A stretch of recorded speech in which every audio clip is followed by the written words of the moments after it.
What up? I'm here behind this big box. Hunka chunk. That's a big one, huh? Welcome everyone, thanks for joining the stream. Yeah, we're good. I think we're live. Okay.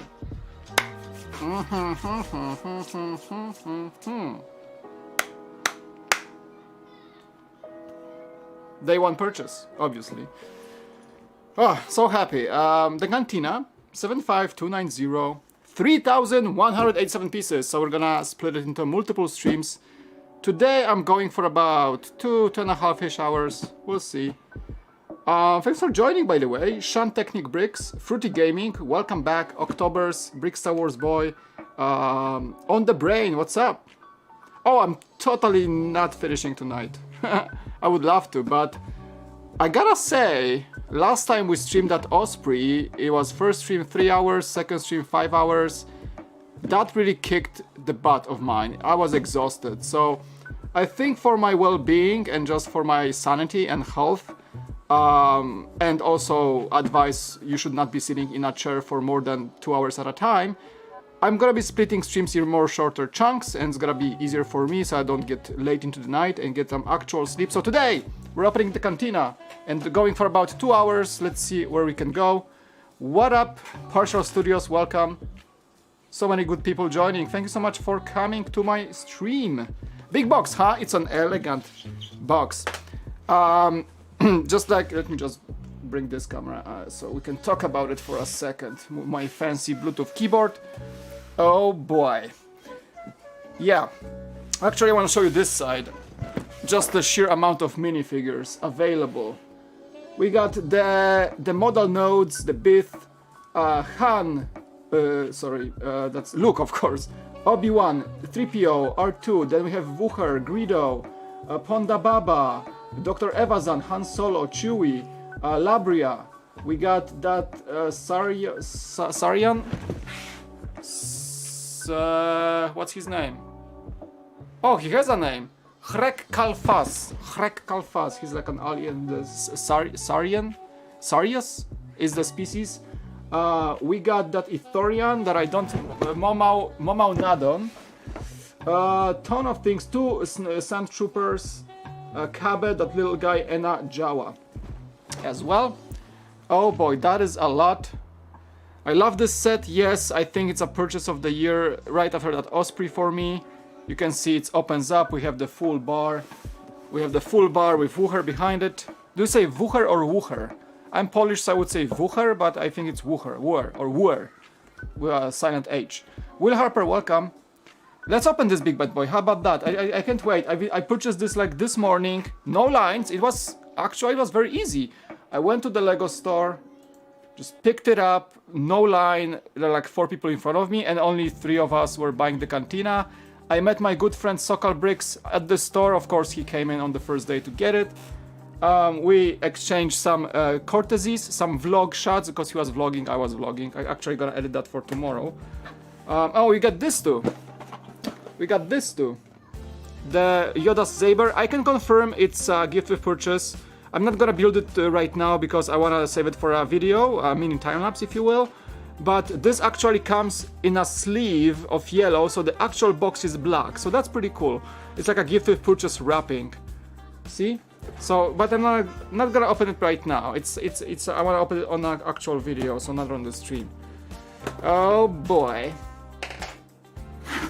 Yeah, I used some VIP points. I had, basically I had 2 Razor Crests, because I purchased one day 1, and the second one was late from my pre-order, so I took the pre-order one, returned it, so got some money back, got the Cantina, so kind of like shaved off $150 off it. I mean, I spent it, but honestly, just, I didn't need 2 Razor Crests, right?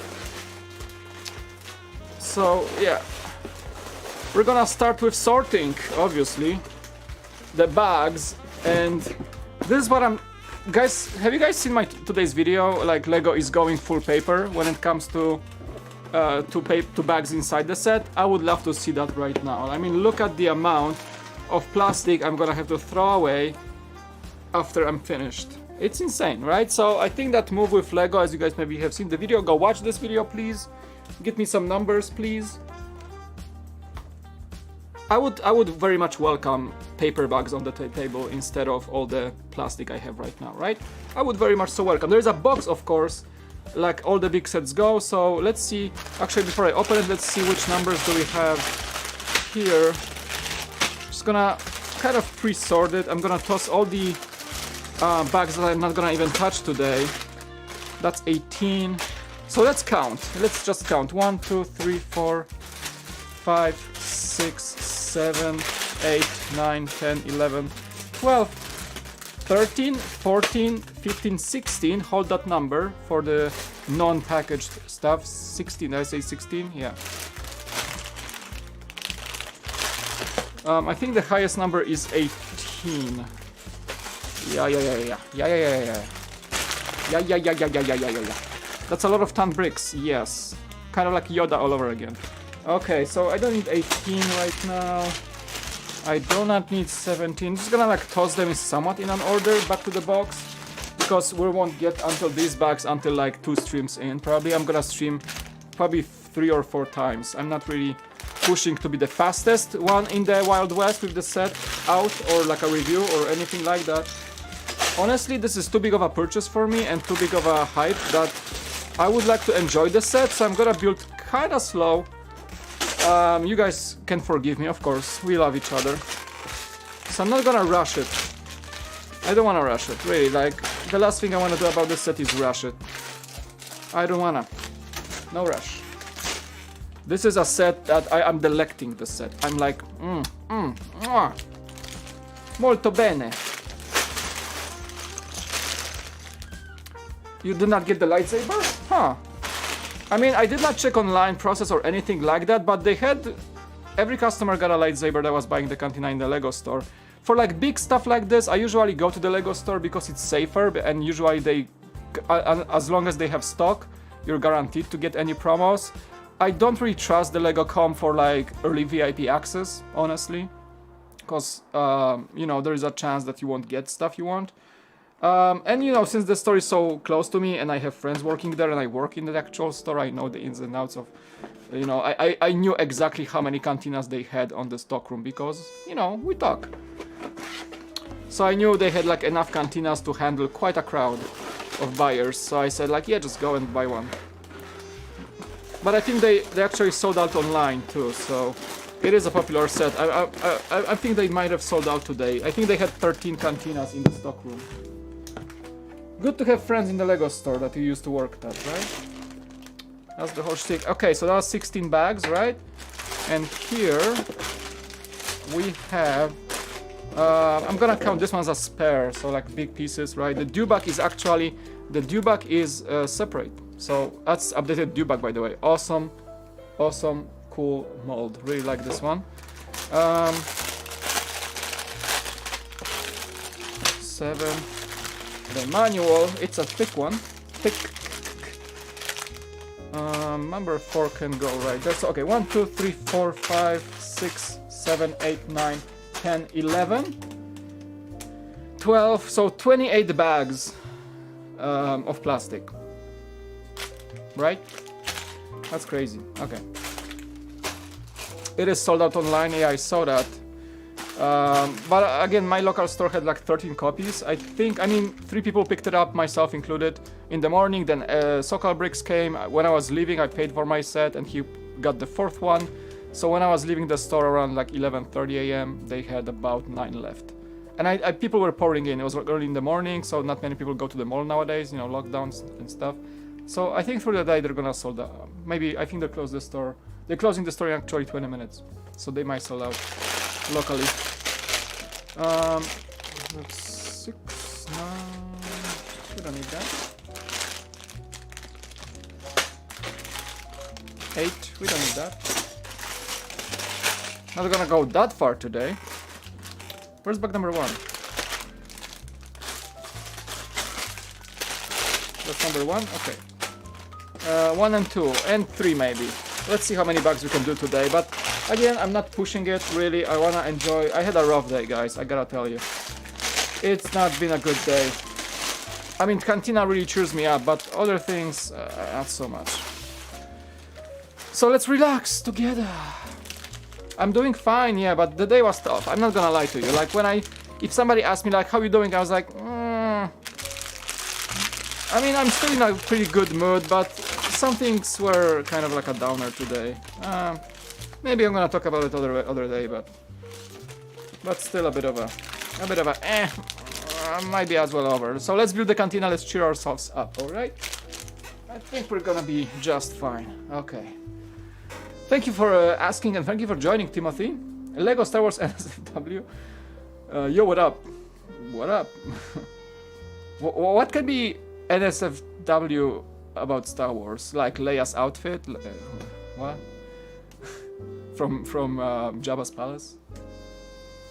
Oh, know what only helps a super chat? It certainly does. Thank you on the brain, appreciate it. With a $2 donation to start me off and kick off this stream with a super cool donation. There you go, appreciate it. Alrighty, folks, let's take a look. Thank you again, dude. Like $2, appreciate it. Buys me a coffee tomorrow for sure. I don't know what's the delay with the super chats. It's a bit delayed usually. I don't know why. I mean, on the screen appearance, that is. Like, it's like reading. Still reading. Still. No. No. No. Brickfilm Ben, welcome. There is it. There is it. No. Beautiful. Only helps a super chat. Thank you. And I shall just correct my little scrolling text so it doesn't cover. Okay, that's good enough, right? Oh no, not yet. It's still like a bit. I'm a perfectionist. I'm sorry, I cannot help it, but I want this text to be like perfectly aligned with this. Is that good? Ah, yeah, there's a little gap. I like it still. So you can see what I'm actually building. Alright, let's see the manual. So check it out. We have the ever iconic shot. Luke is just like having a drink and talking about his problems with Vur. That is. Should I read that to you? Story time? About the Lego design team, it's just the opening word, so I won't read that. Jens Kronvold Fredriksson, he's the lead designer at Star Wars Lego for a while now. Who designed this? Oh, Caesar Soares, I should have known. It's either him or... oh my god, I forgot the name. Who designed the Falcon? Hans Schlumer? Right? I'm sorry, I had an interview with him on Beyond the Brick and I don't remember. That's crazy. Meet the designer. So yeah, Caesar, he's a great designer. He's a very well known to the fans. Awesome. Este lugar puede ser peligroso. This place can be a little rough, yeah. With his home burned to the ground and his family lost, Luke Skywalker... Story time, everybody. Story time. Luke Skywalker sees no alternative but to go to Alderaan with Obi-Wan Kenobi and become a Jedi. Their first stop, the Mos Eisley Cantina, the ideal place to hire a skilled pilot who can outrun Imperial starships, no questions asked. Obi-Wan warns Luke that this place can be a little rough, which turns out to be a slight understatement. This is certainly the Wild West of the Outer Rim territories. Luke declares himself ready for anything, but our young farm boy barely makes it through the door before facing trial by fire. Where's my music? Hey, storytime music. I was playing a little album. Oh, this one's good. Okay. Luke declares himself ready for anything, but our young farm boy barely makes it through the door before facing trial by fire in a fight with Dr. Evazan and Ponda Baba. They basically started it, right? And yeah. When Ponda loses his arm to Obi-Wan's lightsaber, no one raises an eyebrow and the band plays on. Enter Han Solo, captain of the Millennium Falcon, shady smuggler with a price on his head. A deal is struck that promises our heroes a quick exit from Tatooine and Han and Chewbacca, an urgently needed payday. When Greedo the bounty hunter threatens to get in the way, Han doesn't hesitate to shoot first. That should answer the question, right? We want to see this motley crew escape against the odds, but can you really trust a smooth-talking star pilot with an itchy trigger finger? I love those story times.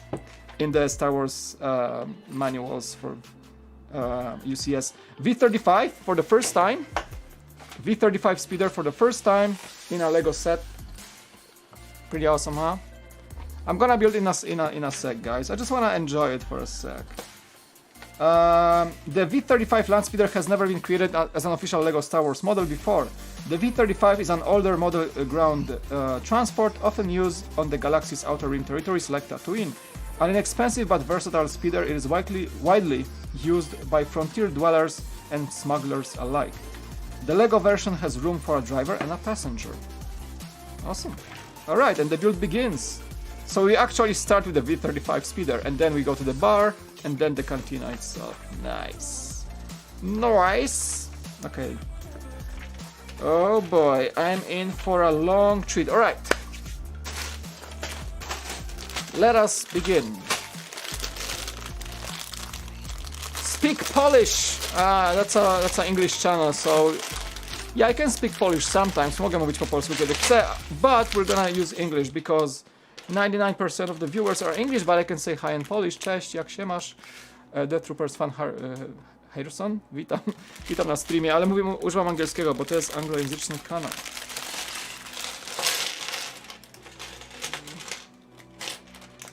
It's like smooth transition from Polish to English, am I right? First bag to my trash bin. Lego. Can come soon enough with those paper bags, am I right? That's a thick book. Let's see how many pages do we have of building. 400. Exactly 400. Pretty much 400 pages. Yeah. That's nice. I want to play some cool albums because I found this album feature on Epidemic and I want to see. This is epic, like it's this. Let's see if I can find some cool albums. Albums? People are like using awesome mixes. Golden Crates, Jazz, Think Media. Oh, Think Media is a cool channel. End of Summer Vibes. Magical Themes. How to Drive a Story by Sydney Dionison. I like this channel, like I watch him a lot. Playground Beats? Nah. Oh my goodness! There's a donation.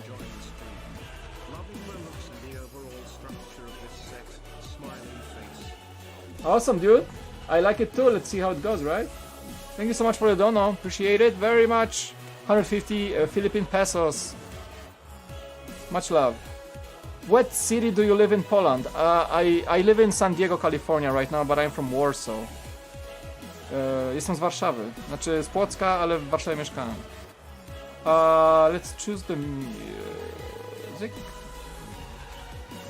That End of Summer sounds good.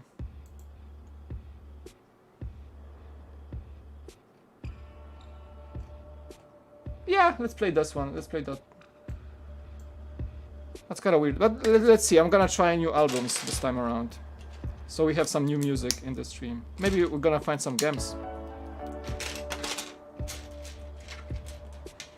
Sometimes I listen to the music on Epidemic and I find some really cool music that I just save and just use in the reviews later on. And sometimes I don't have time to search for new music, so by listening I can just find new tracks, right? Perfect, like connecting practicality with cool music for you. Thank you. Yeah, it's about $3. Appreciate it.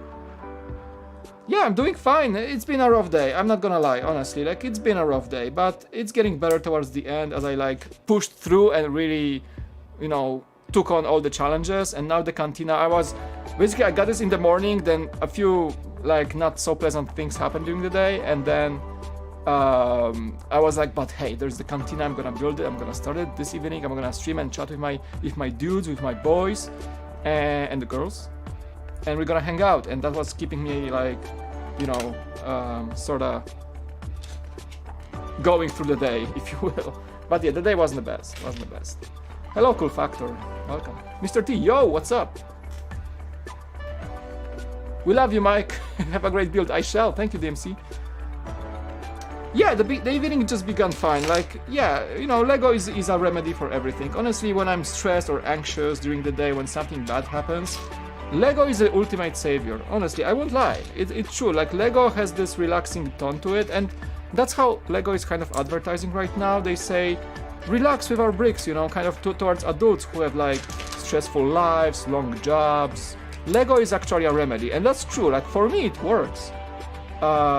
Whenever I can, when I feel stressed, like building Lego actually helps. No matter if I work on a Lego for a video or if I just build whatever, it always helps. It's true. So yeah, definitely my mood is much better when I have the Cantina in my hands, for sure. Pasha. Oh yeah, I know you guys got my back. Thank you. No, you know, the whole thing wasn't related to like my channel or anything. It's just like life stuff, the usual, some work, you know, usual things, adult things. Sometimes you just have to deal with stuff, so we're good. Yeah, I think that's good. At some point in life, you just have to deal with stuff. Your parents will not help you with that. That's for sure. Being the V35 Speeder. Yep.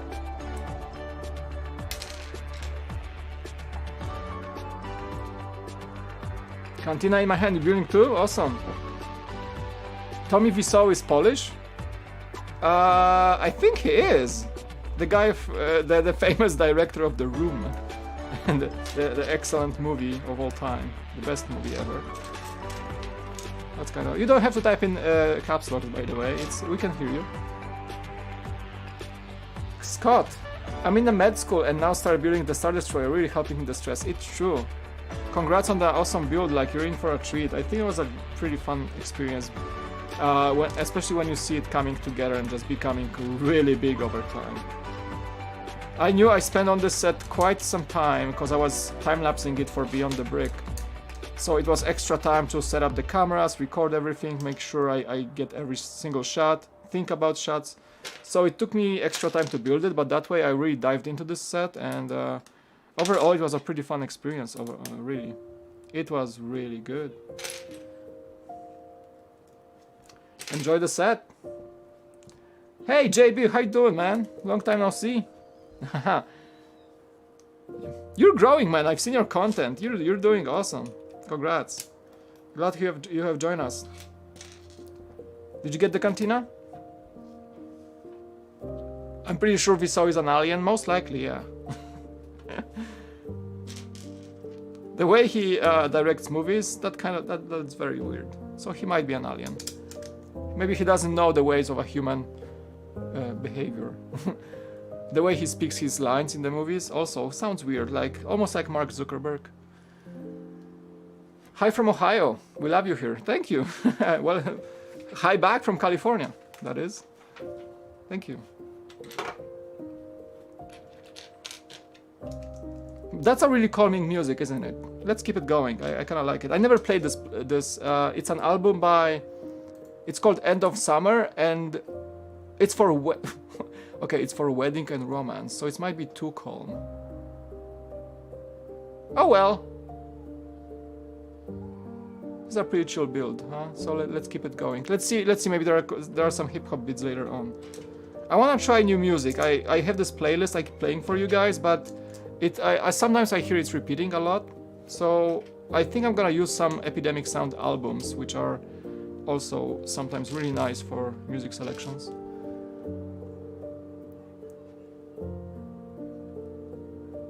Hi, I would like a dozen red roses, please. Oh, hi Johnny, I didn't know it was you yet. What were the other memorable lines from The Room? It's like, oh hi Mark. It's like some scene like unfolding, and he like goes in and like, hi Mark, and it's like, what? Like, didn't you see what just happened? Oh, that was the best stuff ever. Oh hi Mark. What? Yeah, those movies are weird, but so fun to watch. I've been good almost to 5k, and no, I didn't get it. I was going to, but when I added to my card, the Saber promo was gone, so I waited till I can get it from Target. I see. Yeah, I think that Saber promo sold out pretty well. That's really like why I go try to get those sets in a Lego store, but you know, I'm lucky enough to actually have a Lego store close by, and usually I can call ahead and ask my friends who I know personally there, saying like, hey, how many cantinas did you get? Like, oh, this many, you know, and they tell me if it's worth coming in the morning or not. That is some weird music, but we're gonna keep it going. I'm in a weird mood, so why not, right? Oh, there's some beats. There you go. Some beats.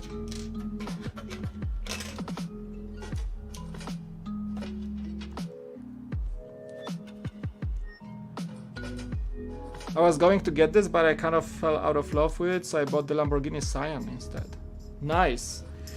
I was drooling over the Scion in the display case today too, but Cantina was the mission, so Scion will have to wait. And I was also drooling over the Diagon Alley. So. But there's a really cool thing. I think I might do a little collab with Sokal Bricks this coming weekend if everything goes well. I think we might stream the Diagon Alley like build together, because you can split the build, and I think he's gonna stream to his channel and I'm gonna stream here on the Cool Factor from a different angle. I'm gonna give my camera to his place and we're gonna do like a social distanced stream, so that way we can be apart from each other, so save, you know, all the health guidelines, and we can like still like build the set together. I think that's gonna be pretty cool. I hope it works out really. I just met him today in the Lego store. Like we call each other, and I think we might just, because he got the Diagon Alley, he got it in the mail, so he said like, hey, you want to build it together? Like, yeah, why not? But we gotta like maintain all the social distancing, like to be California guidelines, you know, compliant, because he's not my immediate family, obviously, right? Hey, outsider. I did not hit her. I did not. Oh, that was the I did not hit her. I did not. Oh, hi, Mark. That was pretty funny. Yeah, that was I watched this movie like many years ago, so I don't remember all but I know it made me laugh. Hi, Mark. It's like, oh, hi, Mark, and the Mark shows up in the chat. Mark Greeno. Hi, Mark. Hey, chat. You can spam. Oh, hi, Mark. Hello from Melbourne, Australia. We can only travel 5 kilometers without 8 p.m. curfew. Oh my goodness. You guys have so crazy restrictions? That's crazy. That's nuts. Oh, hi, Mark. That's like perfect timing you joined, Mark, because we were talking about Tommy Wiseau's lines. And Mark shows up. A wild Mark appears. Hello everyone, Vladimir, welcome. Yeah, you guys are joining. Trent, what's up? Gotta go to sleep, but this is Snag. Thank you. Yeah. Trent, welcome to the chat. Thanks for joining. You get some sleep, my friend. This is the first stream. I'm gonna be streaming over the next. I'm gonna be streaming over the next few days. Today is like a starter pack. I'm gonna go for maybe 2 hours ish. And yeah, we're gonna probably split this into 3-4 streams. I'm not really rushing it. I just want to enjoy this set. Might be the biggest purchase for me this year, honestly. So you're not losing anything. You go to sleep. Take some sleep. Which reminds me, I should take some sleep today, because yesterday I was doing that video for you guys about the paper bags in Lego, and I did 2 videos actually. You guys saw the paper bags video, so I edited that and uploaded and everything. It was like, I kid you not, it was like midnight, because I recorded like 10 p.m. and uploaded at midnight. Usually it takes me like an hour to edit when I'm fast. And then I was like, I wasn't tired, which is first mistake. Just go to sleep if you can. But I wasn't tired, so I said like, okay. So I had recorded the Bespin Dual display review, and I edited that as well. I should have gone to sleep, but I edited that one as well. So I ended up going like 2 a.m. to sleep, which is, don't do it. I overwork myself all the time. Yeah, thanks, Trent. Cody, welcome. If I miss anyone, just repeat your question or anything. You guys, the chat is going pretty fast today. Recommend Ulrich Schnauz for relaxing music. Thanks. I usually don't go with like super chill music like that, but I'm trying out this playlist for the first time and I wanna see. I think it's a cool music to calm down. I'm a bit anxious today, I gotta tell you guys. So this is my little therapy to to like cool down a bit. So you know, soothing music in the headphones is something I think that works kind of right now. So I hope you guys don't mind. Love what you see, subscribe. Oh yeah, right now, smash that like button, smash it and subscribe. I should have some sort of like a graphic that probably smash the like button. Have you clicked the like button? Because it really actually helps me. YouTube likes, you know? If YouTube sees likes, they will recommend my stream to more people. That's how it works. And if you guys enjoy it, you might as well click it. I don't know, what do you think? Might as well click it, click it. This is really sad music, but we'll still go. It's like soothing. I don't know. I'm planning to go until like 8:30 p.m. So maybe like 1.5 hours from now. So I'm not gonna go far tonight. I don't know. We'll see how I feel about it. But that way I want to stream like every weeknight, or with maybe a little break this week. So I wanna maybe finish on Friday this week, and then review on the weekend, because my week is pretty packed this time around. So I don't have much time for edit cool factor stuff. So I'm not rushing this set, and it's gonna be a big review, right? So I want this to be good as well. Blue milk.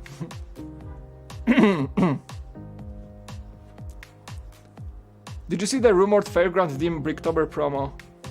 No, not yet. No, I didn't. I'm aiming for like $3 today, hopefully. Like those $3, maybe a beginning of 4th today. We'll see. I just listen to Minecraft music. Okay, pretty good choice.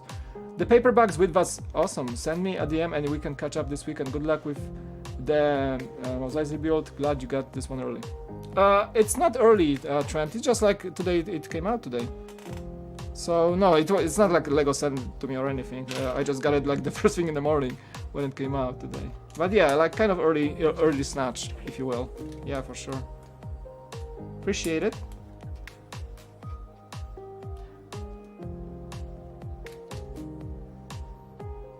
Can catch up this weekend. Yeah, Trent, I should have contacted you actually. I'm sorry I forgot about this today, but I want to like reach out to see how you're doing and stuff like that on Facebook. So yeah, we should chat a bit. Yeah. I know you're busy, man. I'm busy too. So apologies if I forgot to reach out to you. Busy things, right? Life is busy.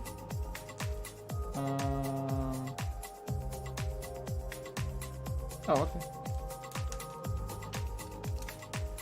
Busy, like a bee. Blooming, are you guys getting that pre-order with the Skywalker Saga game that you get the blue milk look? I kind of want it, but I don't think I can fit it in with my budget for this month, especially after the Mos Eisley. Chillin'? Yeah, chillin' too, dude. Everybody chillin'. Bossman, welcome to the stream. I know this is a pretty set, and I'm all for the original trilogy sets, but don't you think it's really expensive for what it is? You know what? This set is kind of like a hard... It has a hard time right now, because honestly, I think Diagon Valley is still better value. And these sets came out so close to each other that you could just look, you go to the store, you have like $350 or like $400 in your pocket, and you're looking, and they have like both on display. So I shot a vlog today. So they have the Diagon Alley in the lower shelf in the front window of the store, and they have the Mos Eisley Cantina just above the Diagon Alley. And Diagon Alley, the sheer size of it is like a meter long set. So basically you see like the Mos Eisley is like less than half the size of the Diagon Alley, and they're a comparable price. And I think the Diagon Alley delivers more value and more probably... I mean, I will see if I like the build, but I think it delivers more fun as well overall. But I really wanted the Mos Eisley anyway. So I'm a bit biased to ask if it's overpriced. I find this good value for myself. I don't think this set is necessarily too much overpriced. It's just maybe a bit. But I admit that the Diagon Alley is better value. It is. It is just like pure math, right? And just like I think the fun factor, the cool factor of the Diagon Alley is, for me, it's very similar or even better than this.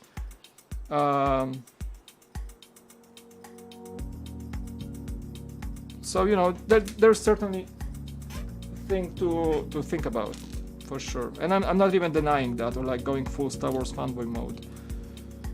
I think it is a good value. It's much better value than, say, the Cloud City, the Betrayal at Cloud City. It's better value, I think, than the Hoth set. I think the location-based set that can compete with that would be the Ewok Village, but that's obviously retired. But overall, I don't feel like ripped off. I don't feel ripped off. I mean, also, I do not feel the purchase that crazily, because, again, I had a Razor Crest. That was my second Razor Crest from pre-order. It just came out late.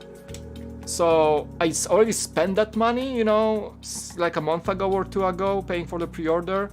So I did not see really that money, and I refunded the Razor Crest, got the Diagon Alley, got some VIP points in. So knocked off the price, and it wasn't like felt that crazily, you know. If I was seeing like a $350 receipt, then yeah, I would feel like, but maybe I just didn't feel that much, that cost. Because I was like, yeah. And I knew I wanted this set anyway, so it was like a made-up decision beforehand.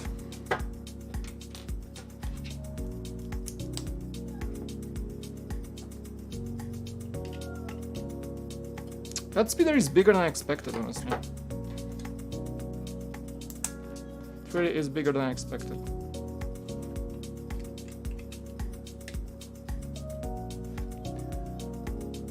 $350 is not good, $300 is good. Yeah, I see your point. I think it should have been, if you think about it, like it should have been closer to $300. I won't even contest you on that one. But again, you know, a set value is something very subjective. Some people will see it's okay to pay that price. Like, again, myself, like biased opinion here, because I really wanted this set. I don't feel like I overpaid or anything. But I do acknowledge the fact that if it was like 300, you know, 20 or even 300, that would have been a better bargain, a better, like, you know, selling proposition.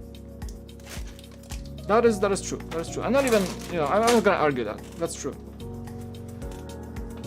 Hey Jeff, long time no see. I mean, I see you all the time, but not on the streams. I see you all out on Discord, for sure.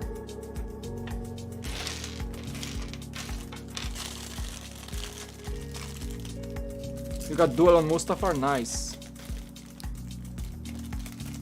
Are these sold out, or do you think there will be more? It says on the website, it says temporarily sold out. So don't worry, I think it's like VIP access just jumped on it, but LEGO knows how it works.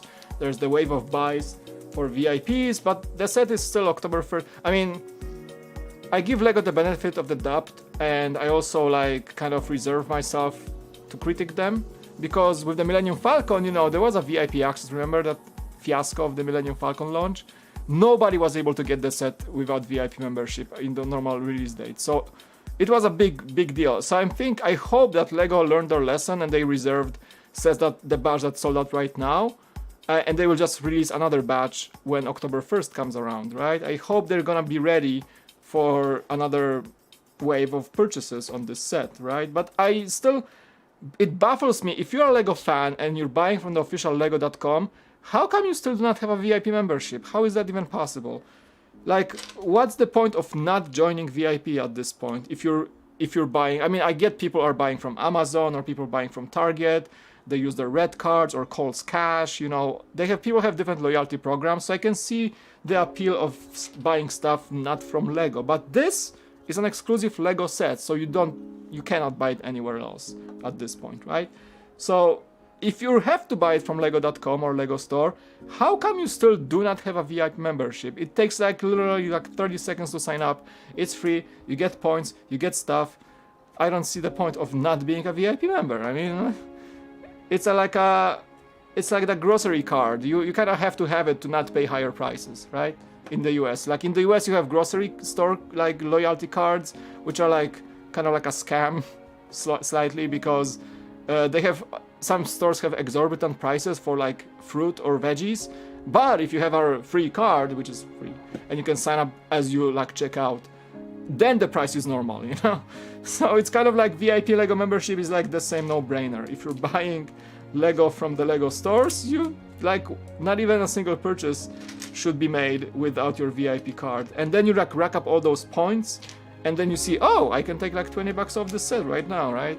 So people, I don't see how people still don't get it.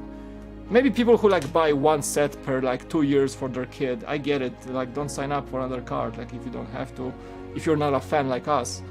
But people who are actively buying Lego, how can you not be a VIP member at this point? It baffles me.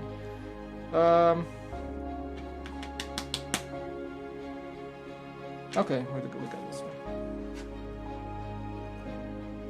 Hello Vivid, how you doing? Only 8 are exclusive.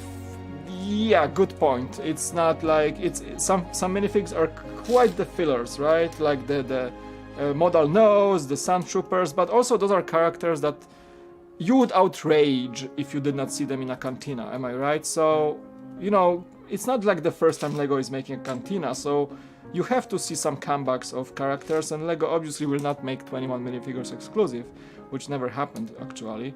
But still, dude, like still 8 minifigures, it's not a bad shtick for a set like this. How many exclusives did we have?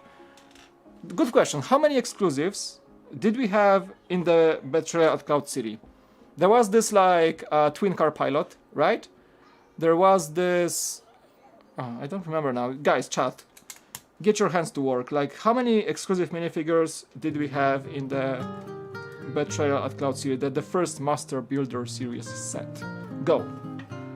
I don't want to waste my time on checking it, so I'll hire you to do this for me. Vivid, welcome again. I just said you welcome, but thank you again, Mike, for checking out my channel and giving me some tips. Uploaded again yesterday. I think I've seen your, I did see your Wonder Woman set review.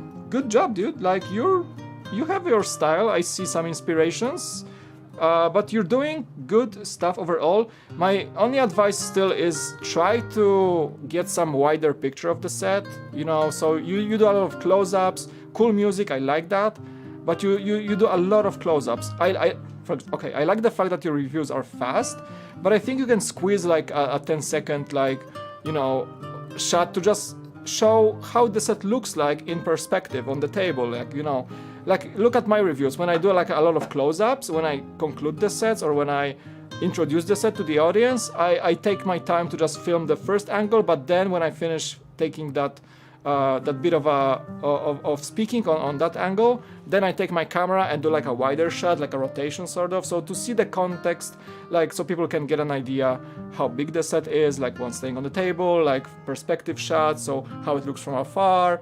Just don't use too much narrow shots. Wide angle shots are also usable, and that's like the general rule of filmmaking. You don't want for the viewer to feel claustrophobic, like they're only like focusing on like the super cool macro shot. Show something else. Show the wide story, the wide angle, right?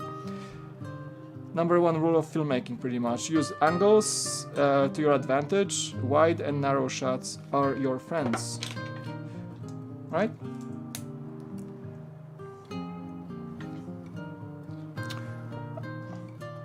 I'm about to buy the Hogwarts Great Hall today for 50 Australian dollars. Nice sale. Guys, like yesterday I was watching Brick and Nick. What is that? She has a nice voice. That's kind of cool. Let's keep it going. She's singing. Yesterday I was watching Brick and Nick's stream on Twitch, and somebody said in the chat that GameStop had a sale on Hogwarts sets. And I was like, oh cool, check it out. So all the sets were sold out, so I didn't snag any of these. But dude, the Harry Potter train from the first wave and, for example, the clock tower were for like 26 bucks, down from 90 on the GameStop. Like, how come nobody ever told me that GameStop is selling Lego? But they had like crazy sales, and they had like Hidden Side for half off. That also was on Walmart, but they had Harry Potter for like 80% off. And of course they sold out like before I even clicked, but man, that was crazy. Like, I saw the clock tower for $26, honestly. That's really good price for this set. Such a good set.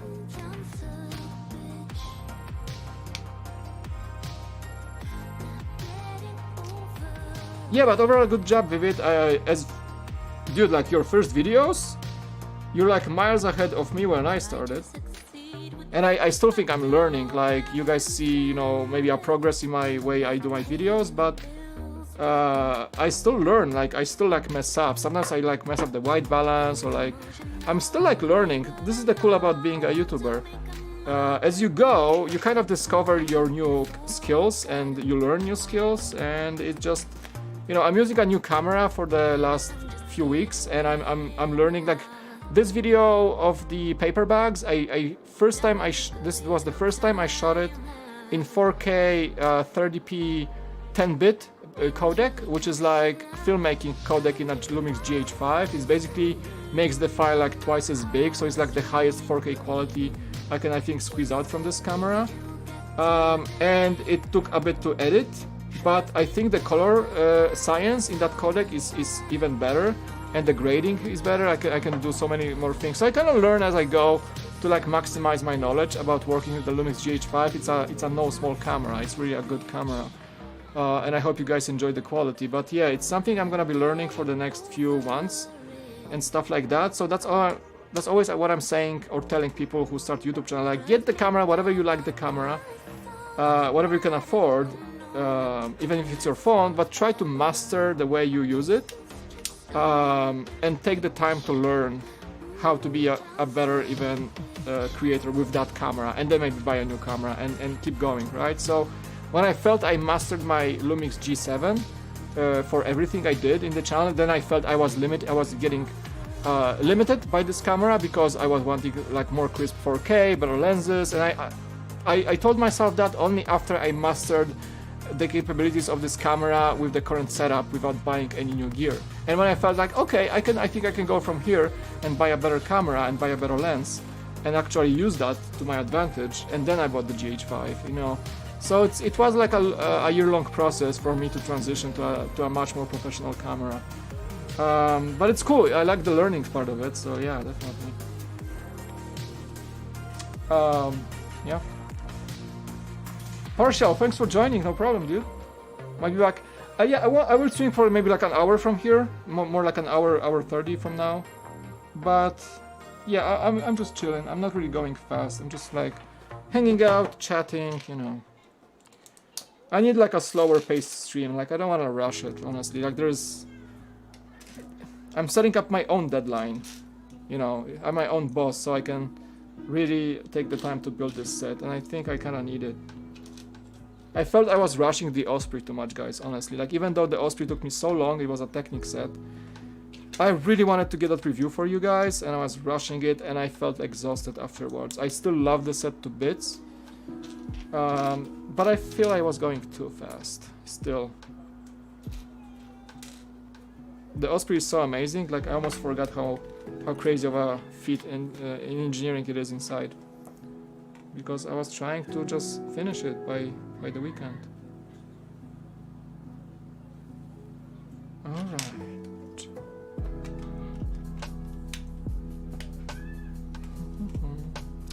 Dude, like, this speeder is pretty complex. Holy smokes. Yes, that's the... Oh, dude, like, see? That's all the stickers. Not too bad, huh?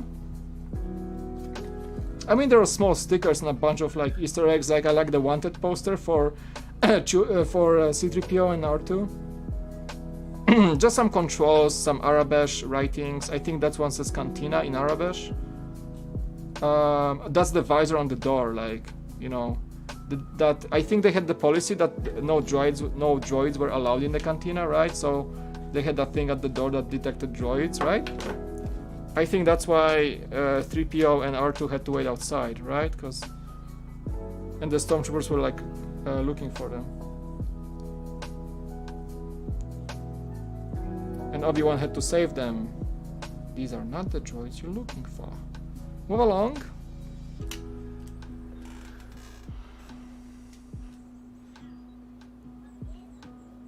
Just subbed, man. Yeah, you get your subs, guys. Give your subs to the people that make good videos. Honestly, like Vivid username is just starting, but he started from a high note. He's doing some really good videos from the ground up. Well, he told me that he was kind of inspired by my work, so it's cool that people get inspired and actually start really good channels. And my kids are just outside the door, freaking out right now. That's always gonna happen, guys, when I stream at night.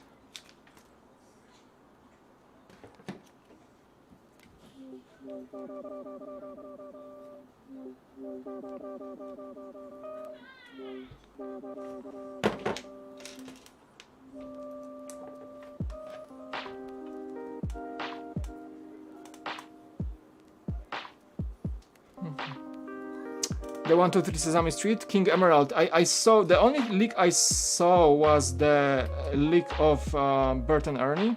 Oh no, wait, it was Elmo? I think Elmo minifigure. I saw the Elmo minifigure. I saw like some blurry image on Instagram, but I did not see the whole set. Is it like leaked or something? I mean, we can kind of talk about it, but of course no sharing or anything. Dude, that speeder is freaking awesome. Like, really, it could be a set on its own. I was like, it doesn't look that complex on the box. Like, holy guacamole, it's like...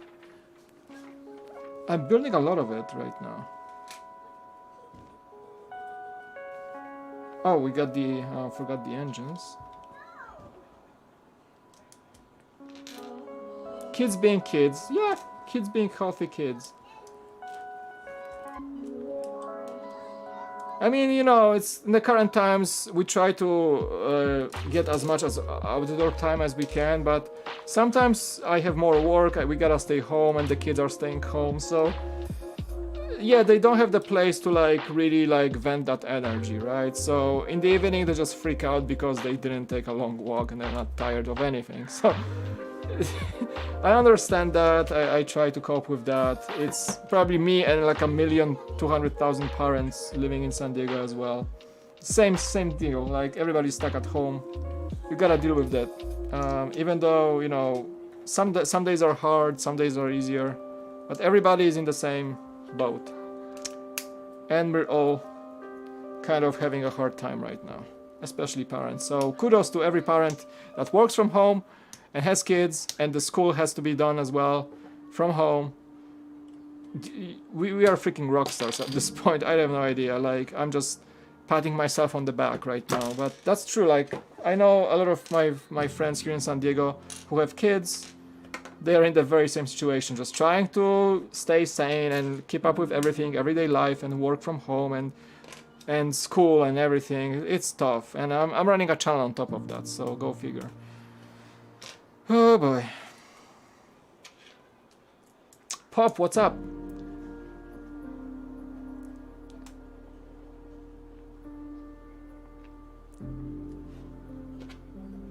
Yeah, Vivid is like a good example of a creator who really got inspired by other creators here on YouTube and started doing his own stuff. So, you know, there's never too late to start if you want to make Lego videos, honestly. Like, the best advice you can always give is just begin, start and see where you feel. If you hate doing the videos after like few videos, then probably it's not for you. If you enjoy, if you feel like, that was nice, like people like what I do, basically just, you gotta like it first. Like, don't, I mean, yeah, there are creators who push themselves to be good and even don't enjoy the process, but I think the best way to be on YouTube is to enjoy the process. The cool thing about this is like I'm a like clinical procrastinator. I honestly sometimes put away things for the longest time, and that's my big thing that I hate about myself. But truth being told, no matter how much I feel not about starting something. When I start something, like an edit or something, when I get into the zone, this is the best feeling ever. I so much enjoy editing when I know what I'm editing, and when I know what I want to achieve, that all the tiredness, all the lack of motivation just goes away, honestly. Like, if you like what you're doing, if you think you're good at it, and you like what you're doing, you're gonna go places, you know? And I enjoyed the process when I started, and the most satisfying thing for me is like when I finish a video and hit that upload button and just finish the thumbnail, or sometimes I make the thumbnail beforehand so everything is ready to go, and it's such a good feeling. It's like, it's hard to describe. It's like, ooh, I made a video, you know? The best I felt lately was about that Osprey set, because I was like, I had a hard day trying to keep with everything while filming the Osprey video, but in the end,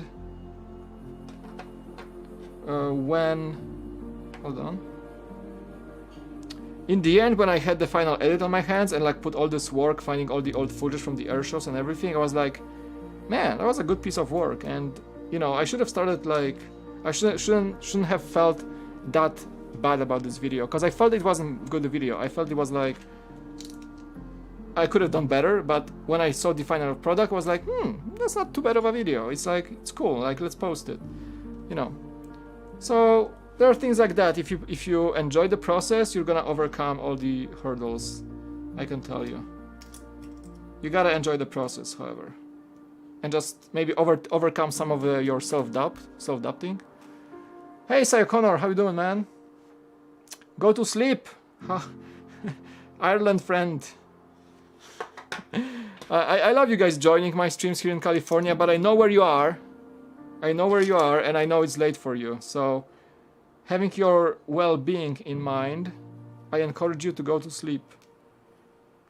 You can always watch the replay of the stream. You're not losing anything. And I'm gonna review the set anyway, so there you go.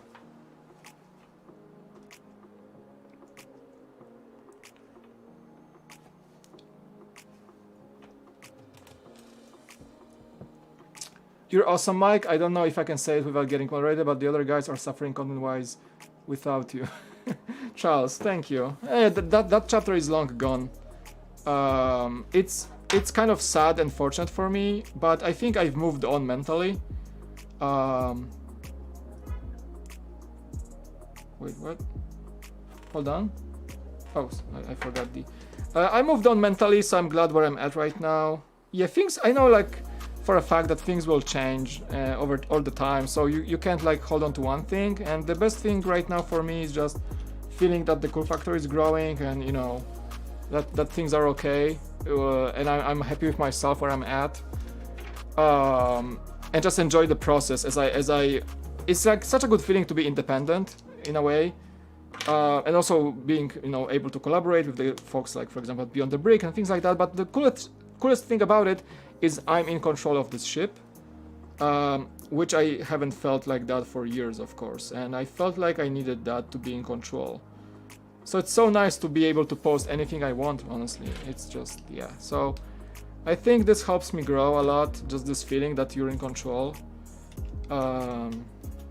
and that it's on you to grow and you know, do whatever you want. It's a good feeling, I gotta tell you.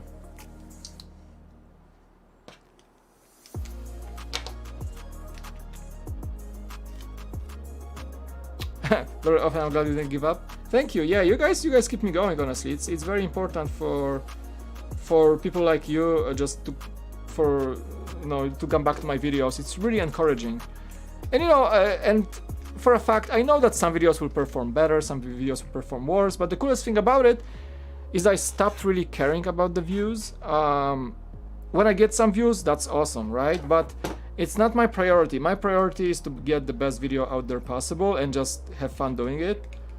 And some videos will do better, some videos will do worse, but all in all, I'm gonna be happy with every single video I make. I think I'm just like in this process of being... oh, I forgot about this. Being more like at peace with myself, like when I don't have to like check numbers all the time, when I used to do that a lot. for example. But now it's like more like upload, share it, and go for the like enjoy the process, do the video, and think about the next video you're gonna make. And that's the best mindset I could find probably at this point. All right, guys, this one is pretty darn awesome. That's a sleek speeder, don't you think? I mean, it's a pretty darn good vehicle for like just an add-on in a big set. Like honestly, the engines are pretty cool design. It's like a upside down vertical technique, sort of. The engine's in the back. It has the space for a minifigure here. I think that's like kind of like the passenger, and that would be the guy on the top. I think that's an astromech droid. Is that? Maybe just like a control system, but it has some clear domes at the bottom, so you can slide it on the shelf, on your table. Good stuff. Like this is a very displayable speeder. It doesn't really compete with the Slave 1 from the Betrayal Cloud City. That was like an excellent add-on vehicle and like a must-have pretty much. But still, pretty good for the Cantina. And we still have the other one, the Ubrikian pod. Happy for you, George. Welcome. Thank you. I'm happy for you guys to well enjoy my content. I'm so glad that you like it. Awesome. So we got 2 minifigures down. We got 2 bags down. 2 minifigures out. A V35 Soro Sub V35 Speeder. Oh, we got story time. This is so cool. They kind of interchange sections of the set with extra little details about the set. So let's take a look at this real quick. The Cantina Building. When you slide the Cantina Building open and lift off the roof, you get a clear view of the covered mayhem inside. Okay. From the bar with Wooher, the bartender, to the booth where Obi-Wan Kenobi, Luke Skywalker, Han Solo, and Chewbacca strike the deal to go to Alderaan, and everything in between. Enter through the sliding front door and try to smuggle R2-D2 and C-3PO past the droid detector. So yeah, that was the droid detector. I was kind of right. My memory did not cheat on me this time. You can decide who shoots first in the booth where Han Solo meets Greedo. Just pull the lever to activate the eject button in one of the seats. Oh, I didn't know that. There's a lever function. You can actually... Awesome. And of course, no Cantina scene would be complete without the Bith band, figurine, Dan, and the modal nodes. Nice. There's the shot of Han just chilling next to Greedo, of course, blaster ready. Under the table, there's the Labria. This guy looks like a devil. Oh my, he's like, ugh. And there's the Bith, the model nodes, that and copyright strike. Okay, I think that music is actually like public domain at this point, right? Because like it's like 40 years old, by George Lucas. He actually composed it.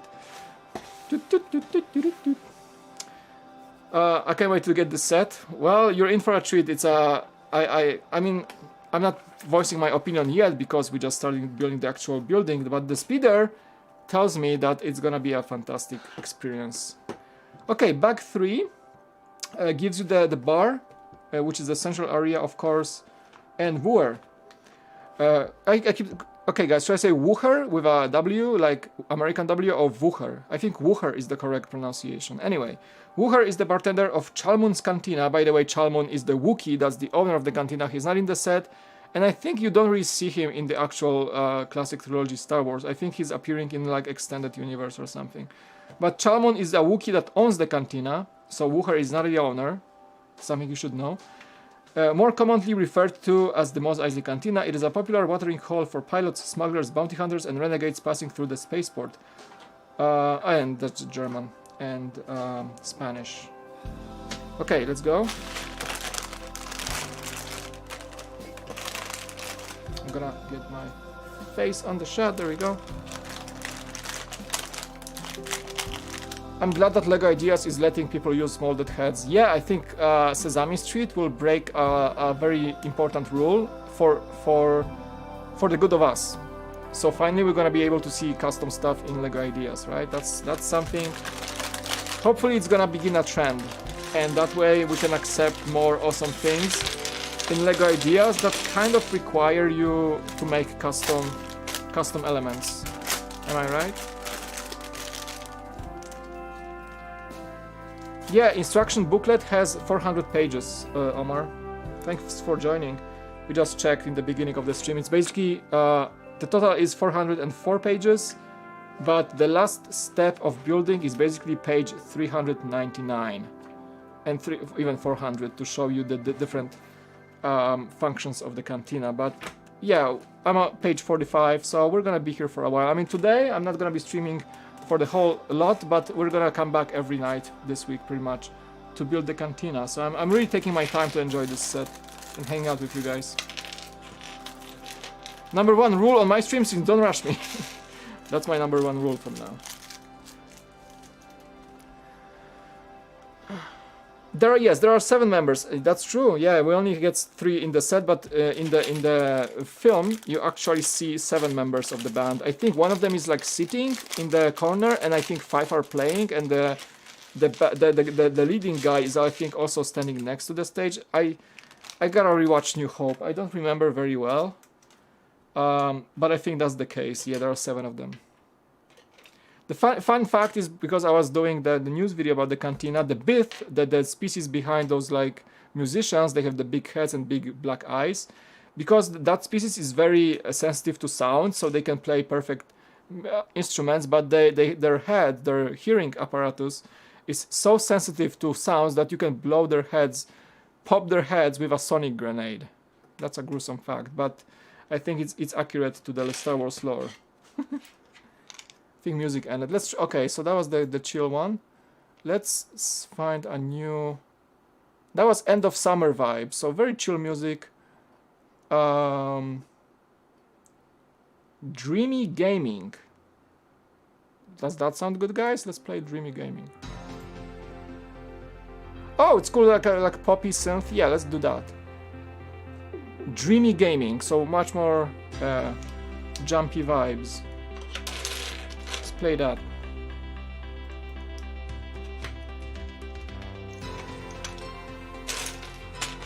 Let's see, I'm testing new music today. I feel like finding new music today. I think it's good so far.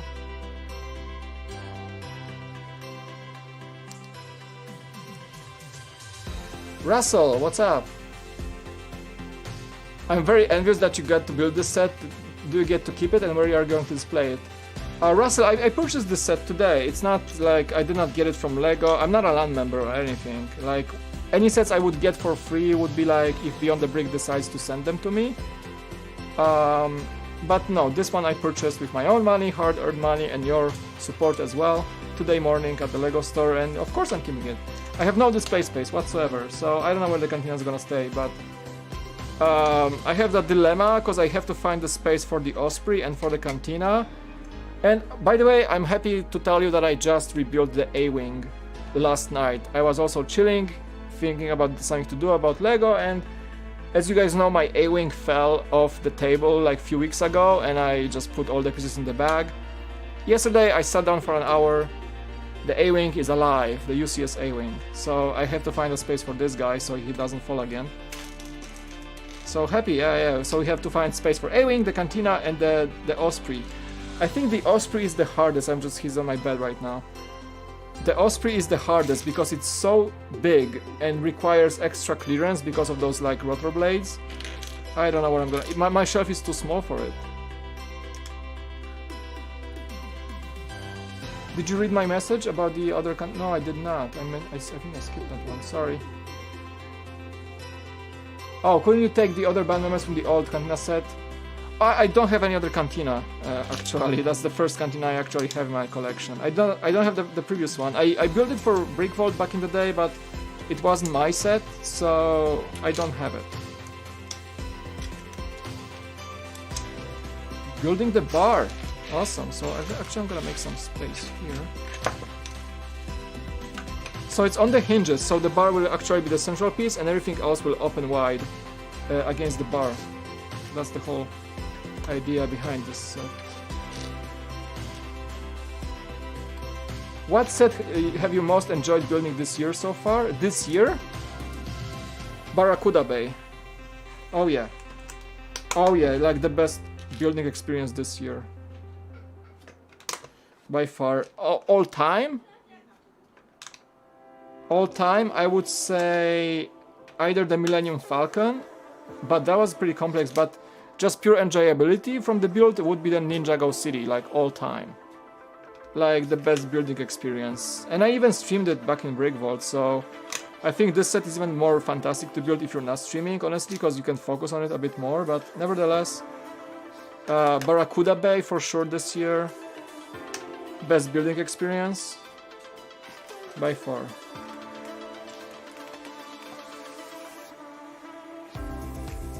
Since I started YouTube with latest 3 videos, gained 13 subs and 1018 minutes of watch time. Dude, that's awesome. That's a pretty good start actually. Like, you may think those are small numbers, but I would say not really. Keep going. I mean, YouTube is all about, like, you know, dedicated work and all that stuff. But in the end, it's also about a bit of a luck. I can tell you, like, how crazy my channel kicked off when I started, because what happened was, like, I started the channel and I was getting like decent views, like, you know, I had some people coming over and remembering me from Brick Vault, so it was pretty awesome to have some initial kick to the channel. But I did that Comic-Con vlog, and that video gave me like enough watch time in like 2 days to get monetized. That was pretty insane. So I was happy that like people enjoyed this video, because yeah, that was pretty dope. And that got me like 40,000 views in like overnight, pretty much. For a new channel, that's a pretty big deal. For like a fresh channel, like I'm not new in the community, but I was new in my channel, right? So that was a pretty good thing. So keep going, and you may just hit whatever like topic you find, and you just hit some cool relevant topic, and people will just watch your video. And you can really like get those, like, I think you need 4,000. You said 1,000 minutes. You need like 4,000 watch hours to apply for like partnership with YouTube right now, I believe. But keep going. Yeah, it's like, don't look at the numbers. Really, don't look at the numbers. Like that, I made that mistake when I began. I was like checking the numbers, like, oh, are people watching? Don't do it. It's not worth it. It's gonna stress you out. And just focus on the content, I would say. Focus on getting videos, then subscribers. Subscribers will come if you make videos. If you make consistent and good videos, subscribers will just come. And now that I think about it, I think I'm kind of hurting my channel by calling it the Cool Factor, but not Brick this or Brick that. I think it's much harder to find that I'm about Lego most of the time. But I still like the name, so I'm gonna keep going under that name, and hopefully my content will defend itself and people will discover that I'm actually a Lego channel. Right? 4,000 hours and 1,000 subs. Both. On the Brick, both. You have to get both. Yeah, you have to get 1,000 subs and 4,000 watch hours to qualify for approval. And you still have to like send your submission, and then they get you approved. Yeah. So you gotta get both. Crispy, welcome. How you doing? Even if I could afford to buy it, I have no space to display it. Yeah, my wallet was ahead of my head, because I was able to afford it this time around, and I did not think when I'm gonna display it. So at this point, I'm just enjoying the build. I'm gonna think later. Probably it's gonna sit on my desk for the longest time. I don't know what's gonna happen.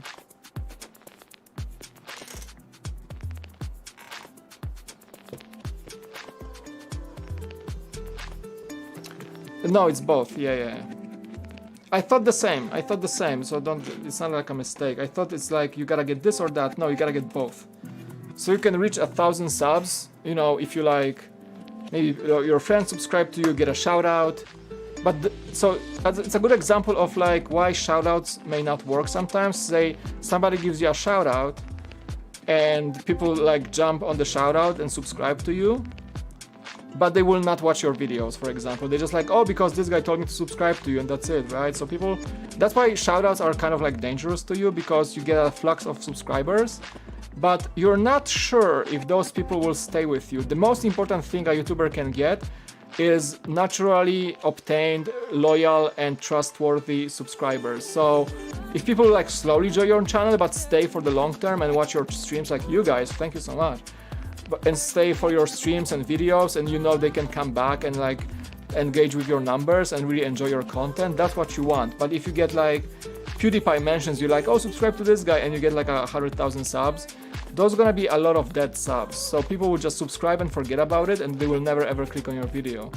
And that's something you really want to avoid, because what makes you grow on YouTube naturally, organically speaking, and if you want to dedicate this as a side hustle being on YouTube and you want to actually grow on your own, then your content has to defend itself, and shoutouts are not really that helpful. So keep that in mind. So people can get 1,000 subs from shoutouts, but they won't get monetized if they don't get 4,000 watch hours, right? So those have to go in pairs. So you have to grow slowly and make sure just people watch your stuff and subscribe at the same time.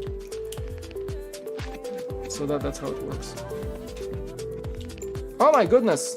Much love from Ohio Mike. We love your channel. Thank you, DMC, with a $10 donation. I think it's the first donation on the channel from you. Appreciate it. Well, shout out to Ohio again from California. By we, who do you mean we? Like your family, or do you guys have a Lego group? That's pretty awesome. Thank you. I'm glad that I have fans in Ohio. Should I make a tour or something and visit Ohio when I can? I see that one. Thank you, Big Star Wars Boy. Yeah, appreciate it very, very much. That's a lot of money. Much love. Are you guys holding up in Ohio? Is that like... I heard it was Ohio with the weather stuff? No, that was like more like Louisiana, right? Thank you so much for the kind support. That dance clip from The Office. I know! I was looking for something funny to like put on the animation. And I bumped into this GIF, and I just had to use it. So it's living as a donation GIF right now. So yeah, it's like... who's there? Like it's...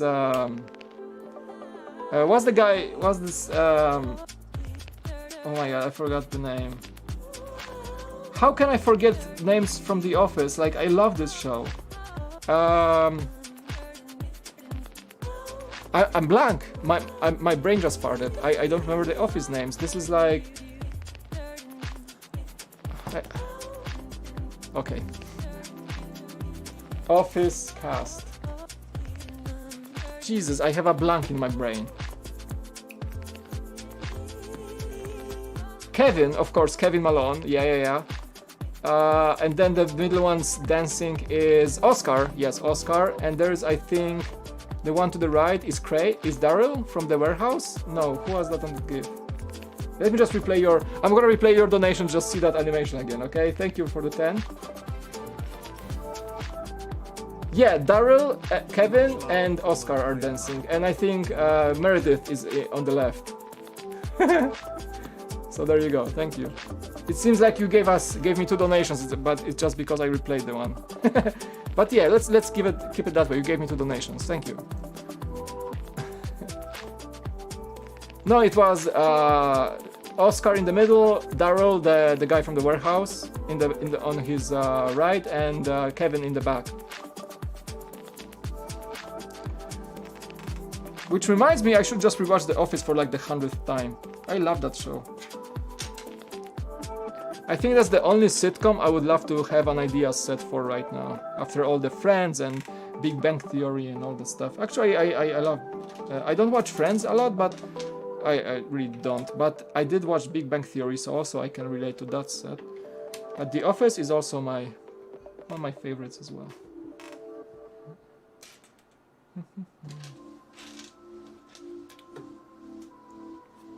Yeah, I think I confused Ohio with other state. I'm sorry, because I heard they're like, I mean, Louisiana and everything is getting hit by the storms right now. But I think there's one more state just above.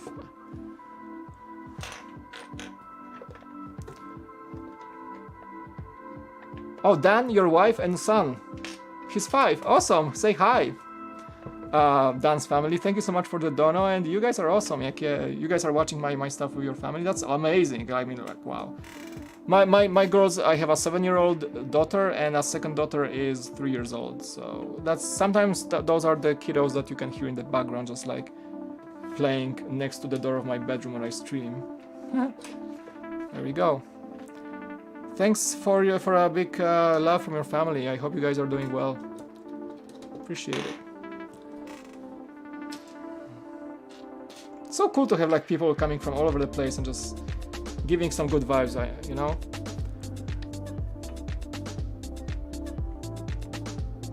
If you ever come to Niagara Falls, let me know. I shall. Russell. Will Woody, hey Mike, love the channel and especially these live streams when I'm able to join. Thanks, Will. I'm glad you're able to join today. I'm working my way to, because usually I start the weekday streams like pretty late, I gotta be honest with you, like, because I tell you like, oh, it's gonna go like 7 p.m. Live, right?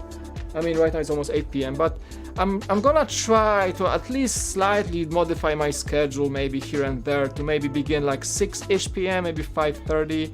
That's my goal, because I know a lot of people are enjoying like an afternoon US time stream. Like, so when I begin like 5 p.m. California, that means it's 8 p.m. East Coast. So people are still like okay to join and it's not too late for them. So I want to accommodate as many people as I can.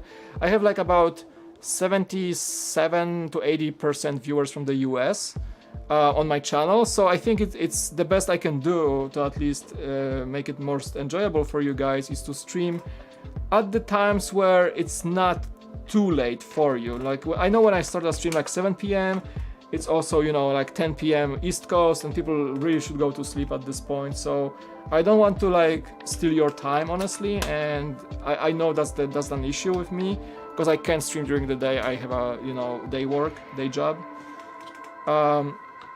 But yeah, I'm gonna try to accommodate as many of you in the US as possible. Europe and Australia, I gotta have to apologize to you. But still, like, a lot of people are late night owls, and they join from Europe or Australia. Oh yeah. Season 6, oh man, so how many seasons were there? Like, the last season were not the best, but I think we're like 10 or 11, right? I don't know.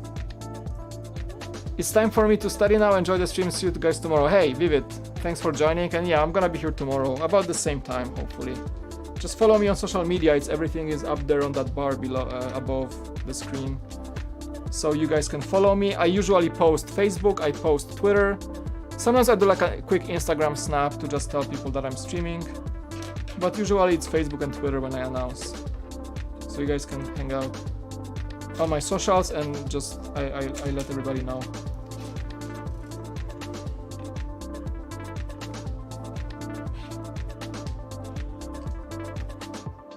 Two girls, amazing, yeah, and they're loud. Yeah, my kids, are everything. So yeah, we had a pretty okay day today. Like, stay at home, work from home. My older girl has skating classes, ice skating, so she did that today. Went pretty well. She got a star from the teacher. The parent stuff, you know, you gotta be proud of that. I'm proud. I'm not gotta be. I am proud. Of course I am. She's the best.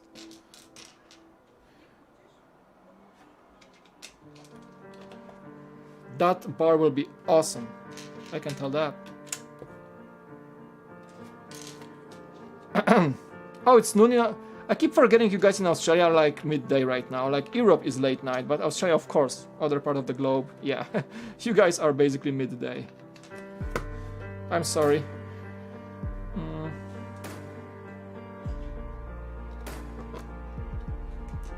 It's a pretty chill music too, huh?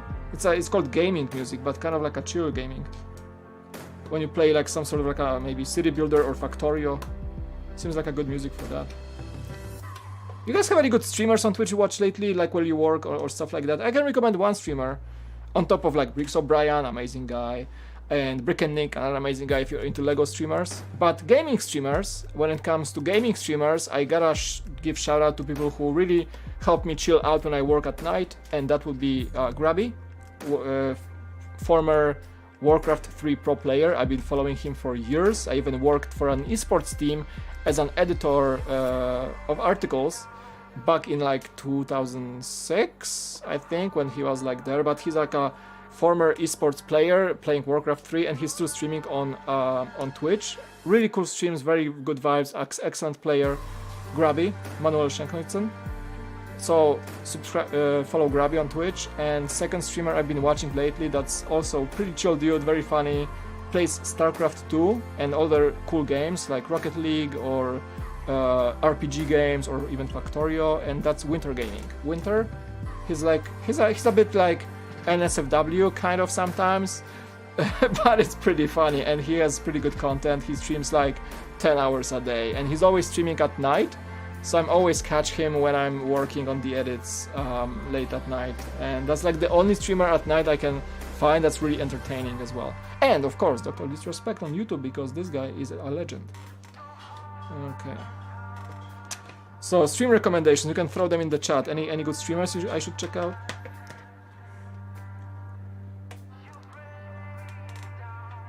I don't know how, but I just bought the new Technic articulated dumper for 130 instead of 380. What? How did you get a deal like that, Cody? That's amazing. Was there a glitch in the system? Like, don't tell anyone, but that's amazing. Wow, that's pretty cool. Soviet Wombat? Le what, Jeff? Le what? Esser Grafo? Esser Grafo. What does he do? Does he play games or stuff? Gabriel, welcome. Welcome back, actually. I didn't see you before. Sorry to say that. But welcome. If I didn't see you, I'm sorry.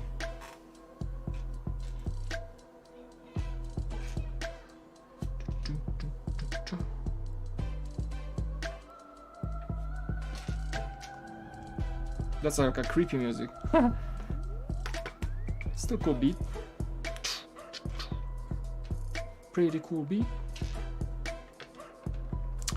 Well, the bar is growing for sure.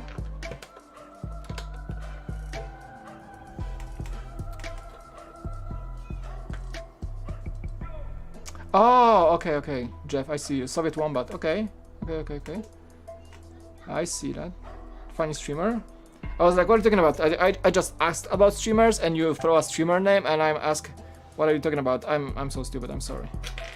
I know streamers have weird names sometimes.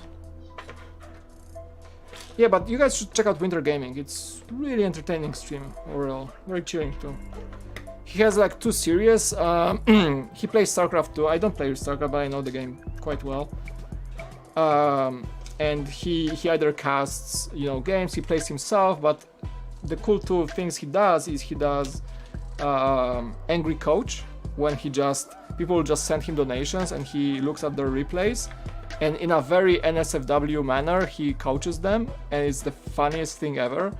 It's a pretty like it's a pretty rough language, but the way he does it, he's so passionate about it, and he's a bunch of like memes like he's throwing in, and he's really good at it, and that's super entertaining. He does like Angry Coach marathons, I think on Saturdays or Fridays. Super cool stuff. And he does also a casting of replays from, he calls that Bronze League Heroes, and what he does, people send him like the most newbie player replays you can find playing StarCraft, and he casts them as like a professional, like high grade GSL match, you know, grandmasters. But those are like bronze players, like the lowest league players, the most like newbie StarCraft players you can find. And they're like some hilarious like battles, and like they do things completely wrong, and he just casts them as this like professional caster, because he's actually a caster as well. It's so funny. It's like you had, I don't know, like a 4th league like soccer football game casted by some like Champions League caster, you know. It's so funny. Check it out. Winter Gaming, Twitch. Subscribe and like. I'm gonna shout him out because I think he gave me a lot of entertainment, so I might as well shout him out. What up, yo? Welcome back. Oh, the Mando trailer. Ooh, we should talk about that. Oh, it's dope. I think it's amazing. I mean, I had goosebumps. Yes, please, more of that. When? We need to see. I think, okay, it's coming like October 30th. I think the end of October. That's when it's coming out. If I recall from the trailer. Yeah, it looks good. It looks good. It certainly looks good. I won't spoil it for you. I mean, you can go watch it anywhere you want. But yeah, it's gonna be a good season. It's gonna be a good season. Like Jon Favreau. What he did to Mandalorian. Oh, please, more of that. Yes. I got the Dual and Mustafar. Nice! Cool set. I think I saw it in the Lego store today. I was thinking about... Because honestly, James, my friend at the Lego store, he told me, dude, like, I think we have a 501st battle pack, like one box. Like, show me. I was vlogging, so I wanted to like show it on the shelf. Like, look, the Holy Grail is on the shelf. I wasn't there to buy it or anything. Like, I have one. It's enough for me. I'm not Matt. Come on, or Ryan. And I was like, can I just film it? So like, it's like on the shelf. Oh my god, for the vlog. And like, we literally like talked for a few minutes in the entry of the store, and like we turned back to like see like where is it? Like, it was already sold out. So it was like a mystical disappearance of the 501st battle pack on the actual Lego store shelf. Like, it was there. He swore it was there. That's kind of crazy. It's just like poof, and it's gone. You know.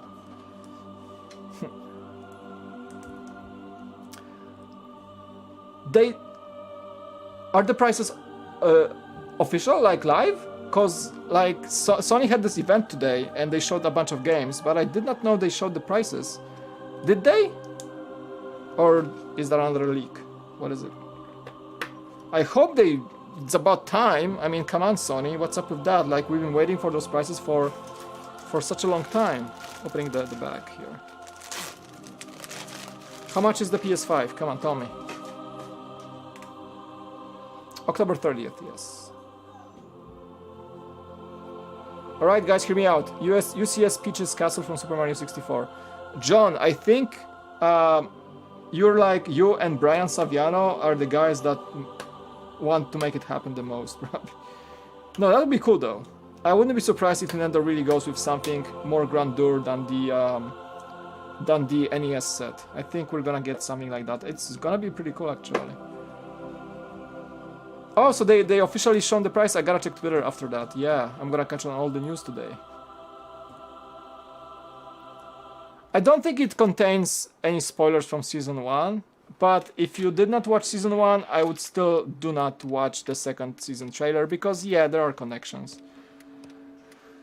So I wouldn't watch that with that. Just yeah, watch the Season 1. Season 1 is still a very good season. It's an excellent show so far, so I think the Season 2 will be even better. So definitely watch everything first before you go to the trailer even so. Good stuff. Bottles and stuff. Okay, official prices. 500 for the disc PS5 and $399 for digital. I'm buying it. That's it. I'm buying the digital one. That's not too bad. So the rumors were true. It's matching the rumors. Why did they wait so long? Xbox announced their price like a week ago. What's up with that? It's not like a big secret. The rumors were true then, basically. Am I right? Because that was the rumors about this pricing. Exactly like that. I don't know why I keep building the minifigures last. I don't know why. That's good. That's good. That's pretty much on par with. So yeah, people were afraid that PS5 would be, they're like meddling with the pricing policy as they saw the Xbox announcement, and they said, oh my god, what are we gonna do? But I think they just, for some reason, they kept it under the wrap for such a long time. But the people were afraid that Sony would announce too high prices and they would not compete with Xbox. But dude, like 400 for the digital? I said before that it's not a day one purchase for me, but at this price? I mean, I paid $350 for that. And the console is something that lasts you, gives you entertainment for much, much longer than a Lego set, honestly, I think.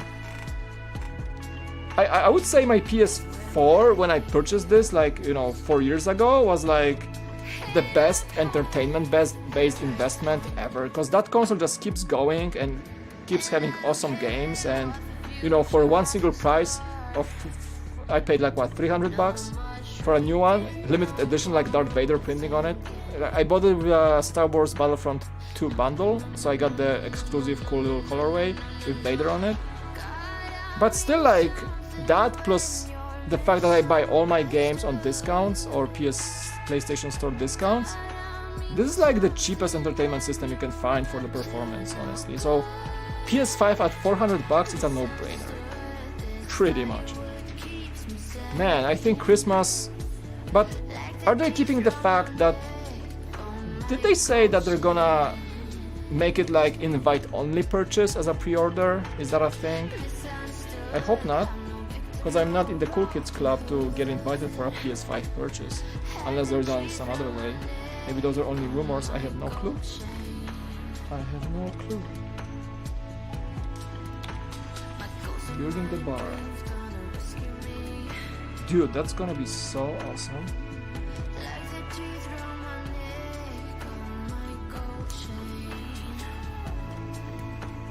Good pricing for that PS5. I'm happy, actually. I'm so happy. 11 here, gotta get up with the 5-year-old in the AM. Thanks for the great stream. Hey, you rock too, man. Thanks so much for the donation. Appreciate your support and say much love to your family from me. Appreciate it. Have a good one. Yup, Clowny, welcome. I dare say if we see Ashoka in The Mandalorian and she's dressed different, we may get another minifig of her in another Mando set. There are Mandalorian sets planned for next year. You guys probably have seen the rumors. So yeah, if Ashoka shows up, probably, yeah. Still, like, much is unknown about what's gonna, appear in the second season. I'm assuming there's gonna be a ton of things. Okay, that build is pretty darn dope, I gotta say. The bar looks awesome, like, with all those pipes and everything. It's right here in the set.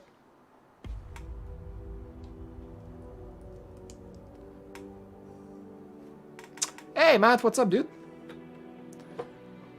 Excuse me. Not gonna lie, I'm having trouble justifying 350 for this one. Thoughts? I don't know, maybe I wanted this set more than I should have wanted it, Matt. I don't know, being like an old school Star Wars fan, the Cantina has a special place in my heart. It's like one of the first places you see in the movies, and I watched the movies as a kid, so I probably had like a biased approach to it, so I did not look at the price at this point. But as we talked about it on the stream before, I do agree that the Diagon Alley has better value for the money. It does, it just does on the paper. But I like the approach when the best price is the one that's right for you. So for me, this set was the right price. I wanted it. On paper, it is a bit overpriced, but I think it delivers for me. I was excited for this one, and there are not, I'm not excited for every set to get right away. The Cantina was exciting enough to get it day one. So for me, as a old school fan, yeah. I like what I got for 350. For people, maybe like if you're not super connected to the place or you're not thinking that a location-based set is worth 350, your point of view is also very valid. So I understand that, and I think we can both agree that the Diagon Alley is just better value, honestly, for what you get, like on paper. I think that's the truth. I was between like Diagon Alley or this, but a friend of mine wants to build Diagon Alley together with me, so he's gonna probably short the set for me to review or something. So I said like, oh, maybe I should check it out first with him and then consider buying it or something. So I'm gonna have my like crave for Diagon Alley is like somewhat satisfied, So that's why I didn't go for it yet, because I will check out the set probably in close. Yeah, but good point, Matt. Like, I will agree with many voices that will say that the Cantina might be a bit over the top with the price. I think 300 might be even better price, honestly. Do they? Yeah, I think they use IG88. I think somebody mentioned it. I think those are IG88 heads on the bar, but there is no print for his head yet. I think somebody mentioned it will show up at some point, but there's a. Can you guys tell me? Because there is a bone in one of the drawers. Like, what's up with the bone? That's an Easter egg, but I cannot recall what does it mean. What does it mean, chat? There is a bone. There is a bone in one of the drawers, like right here. You see it? There is a bone right here. So tell me, what's up with that? Does that mean anything? I think it does. It's an Easter egg for sure. But yeah, those seem like IG-88 heads, those little pillars. Seems like that. Because he was made from those pieces, right? Later on, kind of. Or like after, like I don't know what's the story really behind it.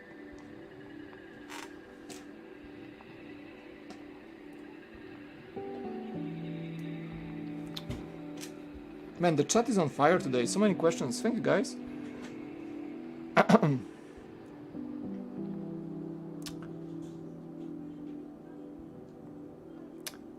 A few select titles are included in the special PlayStation Plus. Yeah.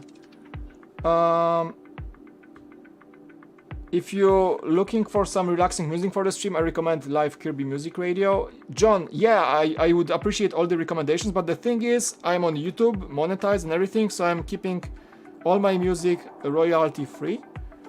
And in this case, I'm paying for Epidemic Sound, so I can totally use their music. I'm not risking playing any radio on a YouTube stream, because most likely I will at some point play some sort of like a copyright material. And if I'm using Epidemic, they have tons of awesome music and I'm totally safe. And I can use thousands of tracks from their library. I'm paying for it a monthly subscription. So as much as I would love to check it out, I won't play it any radios or anything on the stream. On Twitch, I think you can get away with that on Twitch. But on YouTube, you're gonna get your videos like suppressed for that. And you are risking claims and copyright stuff. So that's the whole, like, that's why I'm playing only Epidemic Sound music. Keeps me safe and I don't get any strikes for music or anything like that. Easiest for creators, most creators usually buy some sort of like a music prescription, can be Epidemic, can be Arts List, can be other like Soundbed. And once you pay subscription, you can use their music, and I'm going that route. Because I'm uploading enough videos to justify me paying for a music service. And their search engine is great and they have amazing music, so it's easy for me to like musicify my videos, if you will. Yeah. Yeah.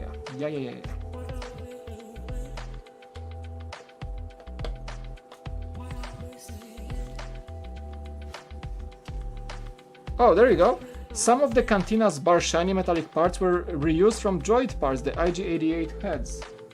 So the IG-88 was disassembled and then used as a Cantina, or was the other way around? He was made from the Cantina parts. What did they drop? I don't know, probably something extra.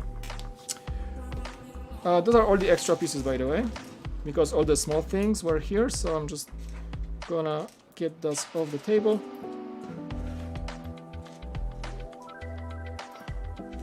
What are my thoughts on Five Nights at Freddy's? I have no opinion. I'm only like loosely familiar with the theme just because Markiplier played games from Five Nights at Freddy's, and I know it's basically a creepy like teddy bear or something and a bunch of other characters, and there's a toy line. Anything else, I have no idea what it is. So I have no opinion really. Never got hooked to it. Can I re-ask my... Yeah, re-ask any questions if you guys think I missed anything. Because I'm trying to keep up with the chat, but I'm also building, so you know, it's easy to skip questions not on purpose. Clips Films, welcome by the way. 2021 rumors, many wish it was Clone Wars, prequels and Fallen Order. Yeah, but we're getting some classic and some Mandalorian. I don't think there's gonna be a lot of Clone Wars. I think I've seen opinions on that too. Okay, we can do one more bag. We can do one more bag today, but that's about it. We're gonna do one more bag. Begin the cantina, and that's it for today. Only the base plate. Okay. We're gonna do 4, and that's it for tonight.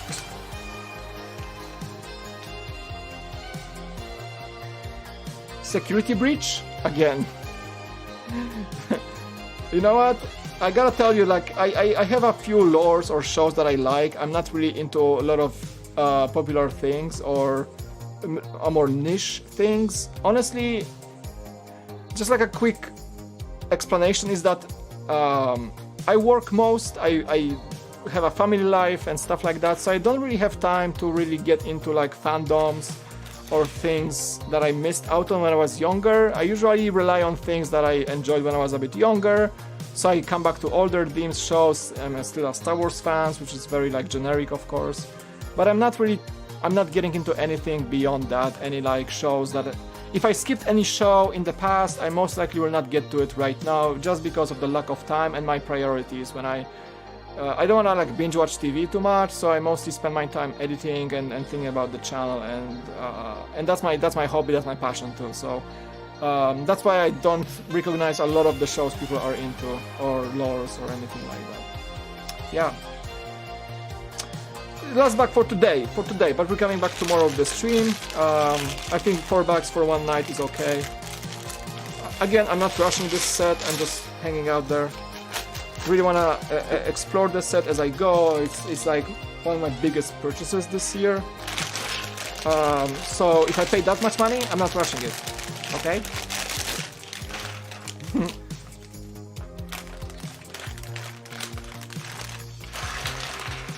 So that's the beginnings of the actual Cantina building, of course. I got my handy Lego bag here, so I can actually...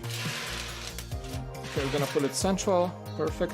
We got Obi-Wan. There we go. Let me just find his stuff, his legs. 2 seasons of Umbrella Academy. Again, guys, I would love to take a lot of recommendations of the shows, but for me, like, it's hard to understand from somebody that's not doing YouTube. Like, most of my nights I decide between family time, so chilling, and then maybe I can watch a show together with my wife, right? Other nights working on the videos, or gaming, but mostly working on the videos. So for somebody who's not a YouTuber, that's hard to understand that there is no time to really get into like even 2 seasons of a show. I know it's hard to understand sometimes, but that's where I'm at right now. Like, I find myself when I watch too much TV, or like I get into a binge watching a show, I feel like I'm losing time, I'm wasting time, you know? I don't know, it's just me, like, but I don't like to be unproductive.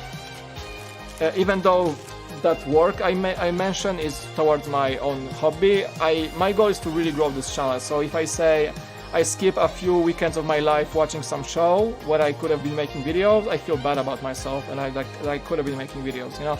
So it's like, I understand it's only my thing, or maybe creator thing, but I'm just this type of guy that tries to really be productive whenever possible. Ooh, that's a lot of capes. Check it out.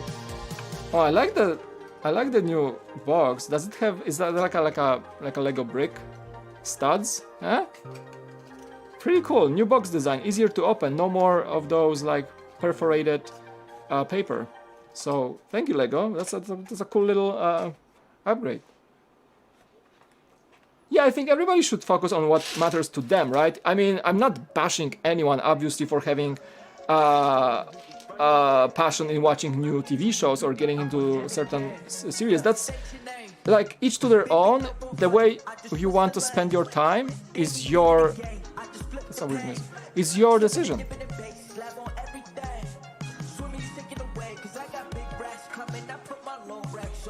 That's a bit of an explicit song.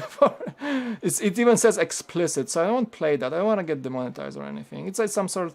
Because Epidemic marks some songs as like explicit language, and so you gotta be careful. Moods, albums. Let's play something else for the ending of the stream. View more. Oh, don't know. Would you have a vlog on buying this set on the Lego store? Actually, yes. Yes, I filmed a short vlog today. I wanted to edit this before I went live tonight, but I didn't. I had other things on my plate. But yes, I do have a mini vlog of buying this. Yes, so I'm gonna... The reason I want to finish today before 9 p.m. is so I can have some energy to recover after the stream. And just chill and actually edit a quick vlog. So I hope to post a vlog tomorrow morning. Alright? Thank you for the dono. 125 PHP. Appreciate it. But yes, I do have a vlog. I had my camera with me. So there is a vlog. There will be a vlog. Pretty short one. It's just buying the set and coming back home and talking about it for 2 minutes. So it's gonna be like a 4-minute video. But it's there. It's there. Thank you. How many total bags? I think Russell we counted 28. Numbers are going up to 18, but total is 28. Alright, Obi-Wan, which cape do you use, my buddy? They're like, dude, like, check out the... We had 2 black capes. Bunch of capes, yeah. So, I think that's his cape.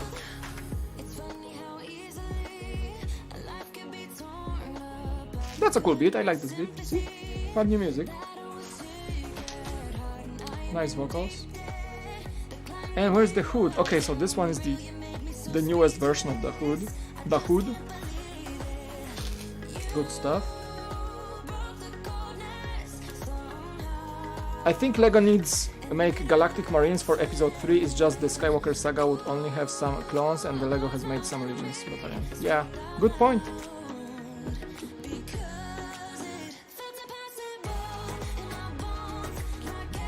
Yeah, let's keep going. So this is good actually, like having not too long of a stream makes me less tired. I mean, streams are awesome, guys. I do enjoy making streams, but I have this point, my breaking point, I think, for a stream is about 2.5 hours. It's like when I start to feel like tired, like a bit fatigued. It's because I think the body should not sit for more than 2 hours, so... By the way, I should drink water. And when I go past 2.5 hours, I really feel tired. Like it's like a downward slope. So that 5-hour stream of the Osprey lately, that really knocked me off. Honestly, I slept like a baby after that. Because you talk a lot. It's not like exhausting physically, but you talk a lot, and my room gets really warm. So it's kind of like, you know. So I think if we stop today at 2 hours something, right now it's at hour 52 minutes, we're gonna be good, and I'm gonna enjoy this set even more because we're gonna split it into multiple streams. Mos Eisley Spaceport, you will never find a more wretched hive of scum and villainy. Obi-Wan Kenobi said that. That's a quote. It's in the instructions. Awesome. So we shall begin the port. Go.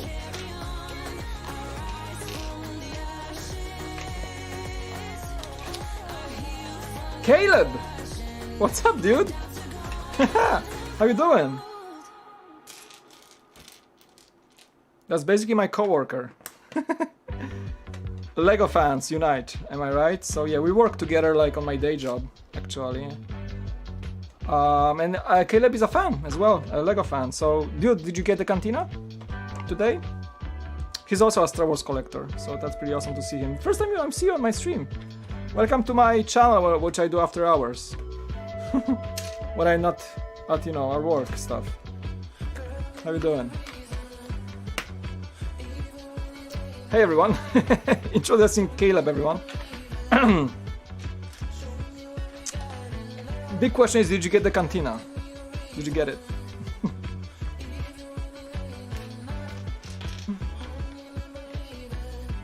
I have to binge watch shows so I can review them on my podcast. Right, Russell, yeah. By the way, I should have mentioned that before, but Russell, in the chat, we made a podcast together some time ago. It was a pretty nice conversation, so... I'm sorry, I should have mentioned that before, but we just kept talking and I forgot. It came out today, Caleb, yeah. I just picked it up this morning in the LEGO store, yeah.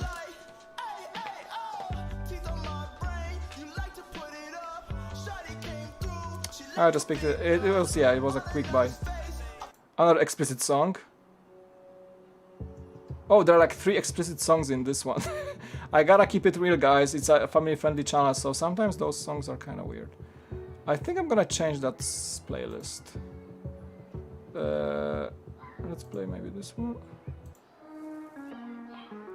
Oh, this one should be family-friendly. This one is from Sydney Diongson. He's a filmmaking creator on YouTube. I watch a lot. So he's an Epidemic Sound ambassador, and he's gonna he made a music a list. I gotta go look. I have a smaller version of Cantina. Oh, you didn't know there's a UCS coming? Dude, are you keeping up with LEGO news? I thought you were watching my channel, Caleb. I report on this stuff all the time. There are 2 UCS sets. Come on, you're a Star Wars fan. How did you not know the Cantina is coming out? You know, there are two UCS sets per year, so this is the second one for the year. A-Wing was the first. A-Wing is awesome, I got it too. Caleb purchased the Tanti 4 from me. Actually, I got him the Tanti 4 with a little discount. So. Fellow Star Wars fans at work, right? Yeah, check it out. It's 21 minifigures, Caleb. It has 8 exclusive minifigures. A lot of those aliens from Cantina that we never had in LEGO.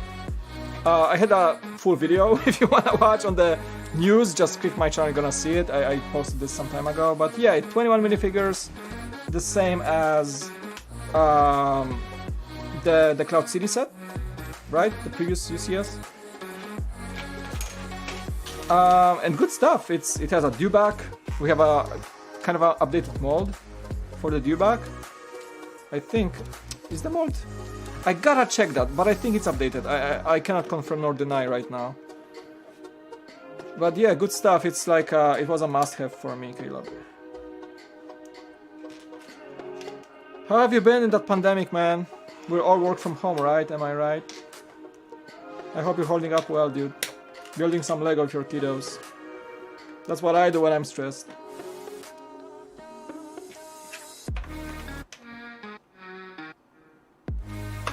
Your ISD is half constructed. I know you're a slow builder, are you? Yeah, Cloud City is something you can... honestly, in my opinion, Cloud City is something you can skip. I didn't like this set, I gotta tell you guys. I think you kind of felt it from my review back in the day, but yeah, Cloud City was like a kind of like a miss from me. I didn't like the shaping, the way it looked. It had some awesome things, like the Slave 1 was amazing in that set, honestly. And like some good minifigures, of course, but the set as like a visual appearance, I did not like it. I was voicing a lot of my concerns about the looks of this set, for sure. Wasn't the best thing that LEGO ever made, for sure. Oh boy.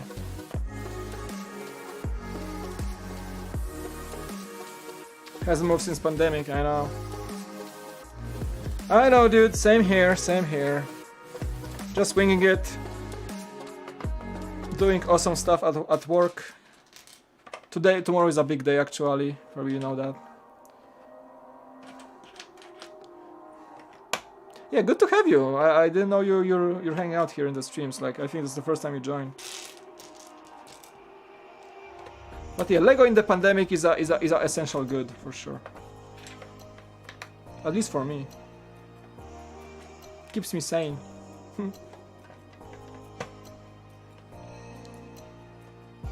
How are your kids holding up? Doing good at homeschooling? You guys probably homeschooling too, right? All the schools are closed. Can't wait to see it all, yeah? Same mold? Okay, so that's the same mold. Maybe the printing is updated? Somebody mentioned somewhere that it's an update, but I did not verify it, so I should not be quoting that. I just believe everything they read on it, they write on the internet. That's my mistake. Maybe that I'm gonna check that. I'm gonna have to check that. Of course, I'm gonna have to check that for the review.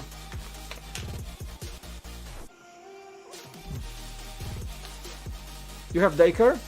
Nice.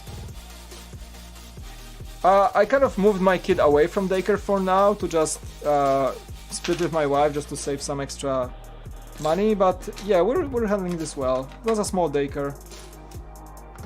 But you know, we're kind of like splitting. My wife also mostly works from home, so we can kind of manage that way. It kind of works.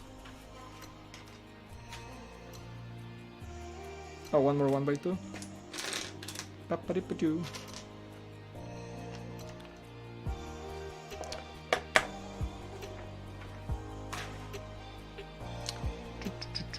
I think, is that the place? Which part of the cantina is that gonna be? The one with ham? I guess not. It's like a corner, I think.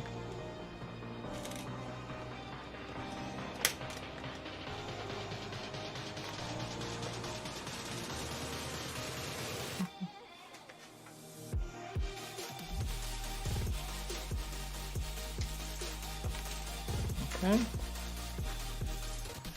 Oh, but it's kind of hard to see on that brown. So they're like 1 2x4, 2x4 on this side. Okay, I see.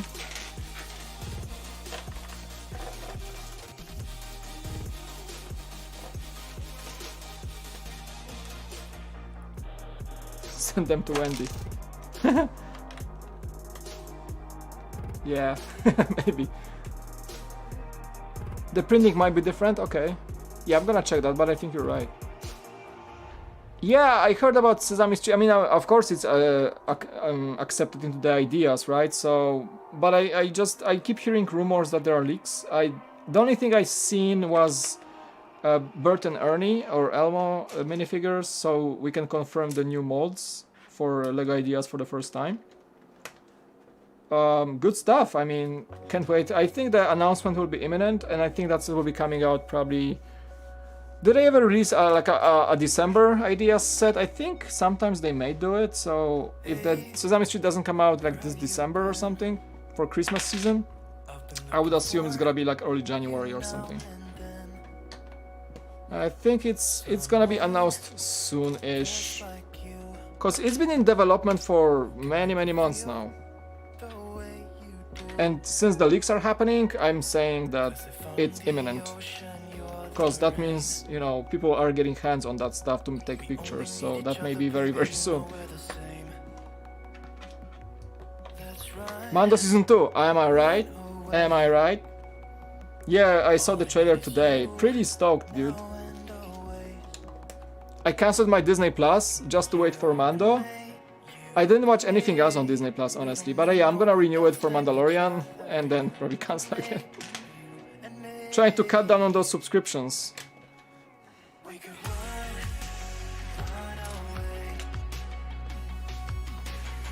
For sure, but yes, it's good trailer, good stuff, cannot wait. It's gonna be dope. Have you seen the PS5 highlights today? PS5 stream with all the games. Did you guys see that Spider-Man game? Holy moly. I mean, the first Spider-Man game on PS4 was best game ever, pretty much. It's really good. So on PS5 it's gonna be even better, dude. Was that made by Insomniac Games? Insomniac? Yeah, I love the first Spider-Man. I have a platinum on it. Hey Brian, how you doing, man? Sick, I know, right?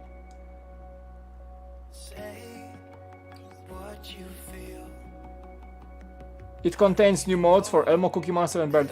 I think that's a big deal. I think that's a big deal because it tells us that LEGO Ideas can finally receive custom molds, which was a very clear policy by LEGO to not introduce new elements or molds into LEGO Ideas sets for the longest time. And now it's happening with the Sesame Street. So by breaking that rule, that means that we can finally get some really IP-heavy sets like Zelda or a lot of things can happen in LEGO Ideas just because LEGO approved the molds for an idea set, and that may be a trend that's beginning right now, and that's a big deal. That is a big deal. I know the address for 143 Sesame Street.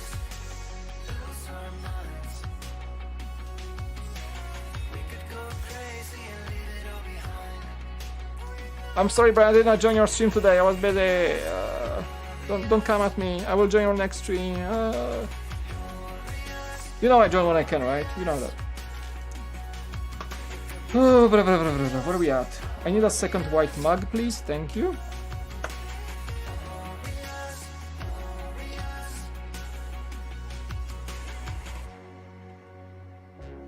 Caleb, I think you're a bit late to the party.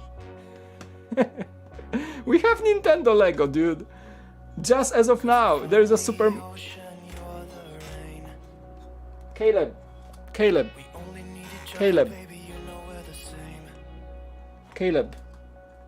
What I'm holding in my hands, if you were living under the rock for the last 5 months, this is Lego Super Mario.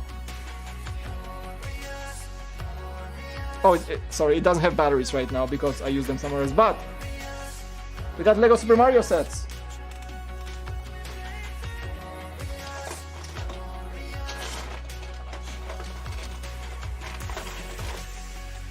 We have Lego Super Mario characters. There's a whole line. There's a Nintendo Entertainment System adult set, a model of the NES from the 80s. You've been living under the rock, man. Watch my videos, you're gonna know everything. Caleb. Now I know you didn't watch my channel. No, seriously, like Lego partnered with Nintendo, and you actually joined in their moment because we have Bricks O'Brien in the chat, and this guy is like the biggest Nintendo fan, and he has all the sets. He can. If you start a conversation with Brian, you guys gonna talk for 5 hours about Nintendo stuff, Lego Nintendo. That's a big deal. Nintendo just, the big news dropped some time ago, but we actually have a full line of Mario sets right now. There's a Nintendo NES set right now. So yeah, it is a big deal.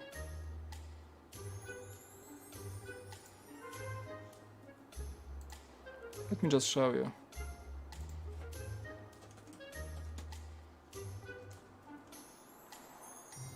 Yeah, so that's what we have, Caleb.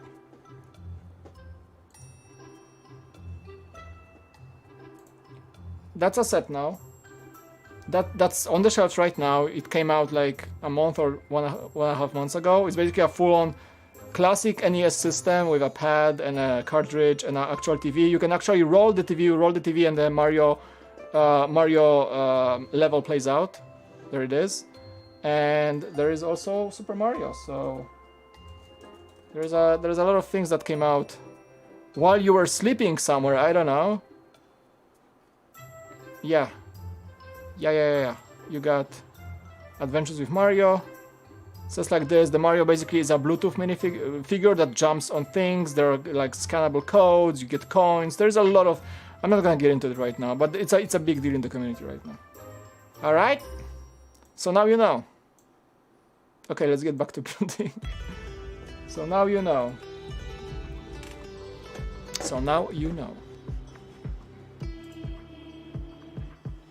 Yeah, go to Brickset, like, have fun, dude. Get yourself a cup of tea and like catch on all the news you are missing out by not being a LEGO community YouTube member. Because we know that stuff. We know everything here at the Cool Factor. Alright, back to building.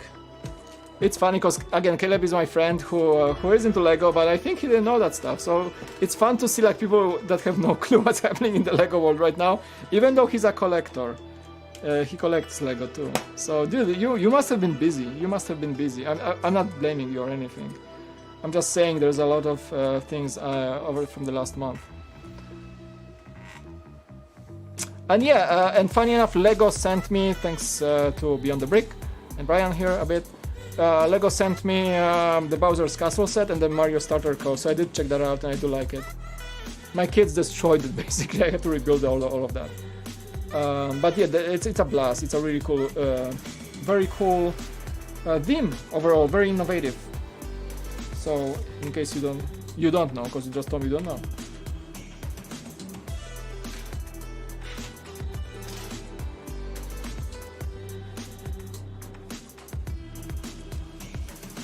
All good, bro. Join when you can. I shall, Brian. As always, you know me. When I have time to watch streamers, I join you first if you're streaming, so don't worry about that, my friend. Welcome back, Fruity. Yeet! Ken, what's up? Gotta head out, Mike. Keep up the good work. Enjoy building the rest of it. My inner child is still very envious. You got this set. Oh, Russell. Well, I hope you're gonna enjoy my streams upcoming, and I'm gonna try to make the review for you guys as well, so I'm gonna check it out up close for sure. Yeah, that wasn't a simple purchase. I was like planning this set. It wasn't an impulse buy for sure. I knew I wanted it, so I couldn't justify the cost.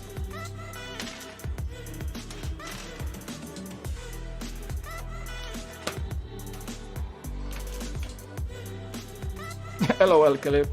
Yeah, Caleb, so Brickset is a really good source. Like if you did not use Brickset yet, like you will know everything at a glance from that website about everything that's happening in LEGO. They're really good at news, they're really good at keeping up with new stuff. I use them as my main source of information for everything. New sets, they have a pretty good catalog of everything that's LEGO been doing so far. And they keep it up to date very, very well.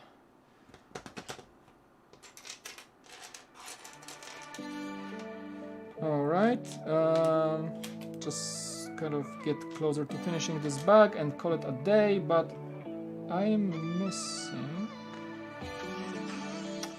missing a little cheese. Where did you go? Where did you move? Oh, I hate this. Oh, there it is. I found you.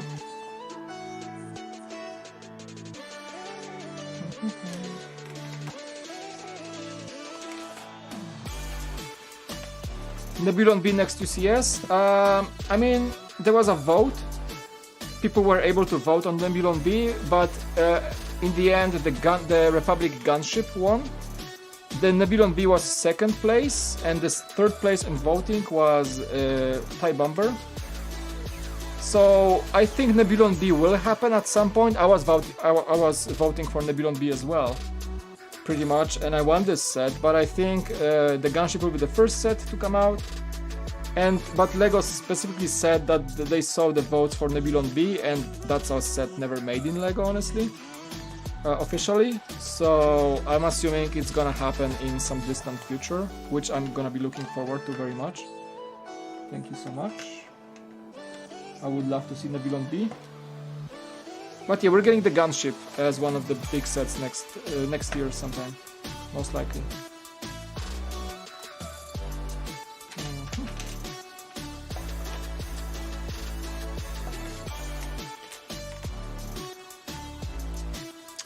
Yeah, I mean, there was this movement, Gunship Gang and everything on YouTube, so people really voted from... a lot of YouTubers wanted the gunship, so that won. I think it's still gonna be a cool set, but it's not that unique as a Nebulon B, because, you know, the gunship was made before. But yeah, I would still love to see... I mean, I'm gonna enjoy the gunship probably anyway, but Nebulon B was my choice. So, just probably more wait, but we're gonna get it eventually. Hopefully. I'm like the old school fan of Star Wars. I want the OG Nebulon B, right?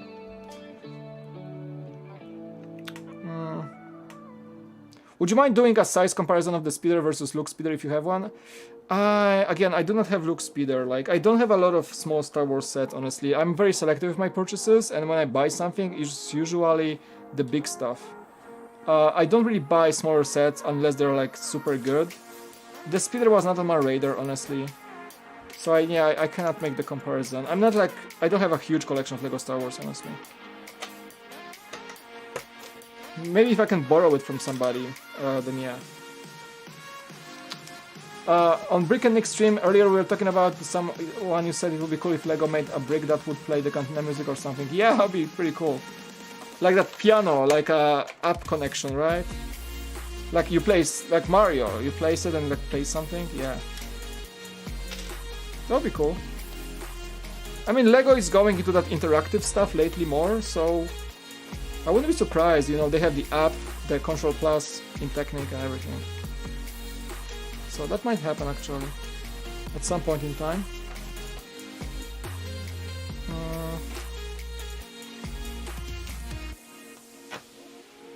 Okay.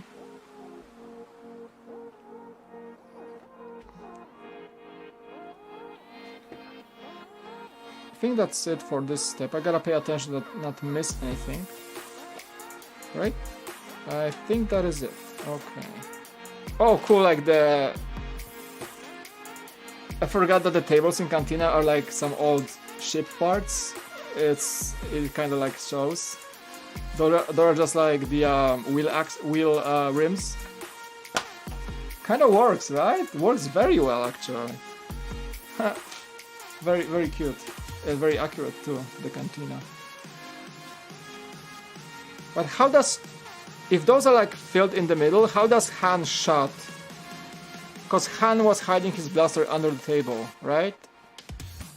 So he can do it in the set. He has to like go over like next to the table or something and shoot Guido. Huh. Huh. Oh, I should actually use a white in between. Okay. Very cool.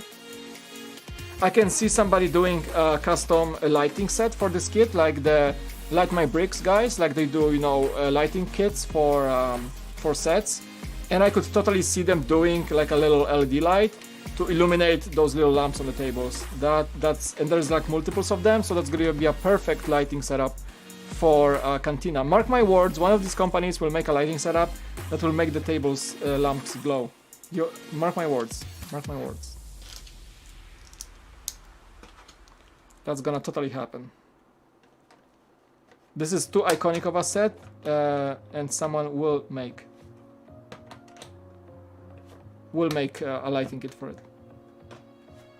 For sure. Okay, you can move that to the side. I'm gonna move those capes from here. I don't wanna like damage them or anything. So I'm gonna keep them in this little handy package here. And now we're going. Oliver, yes, it's 350. Yes, yes. 349.99 in the US. I mean, I had some VIP points and I had an extra Razor Crest that I got from pre-order. I didn't want 2 Razor Crests, so I kind of returned the Razor Crest. I used my VIP points, got the Cantina, so my price was like closer to like 200 bucks, maybe less.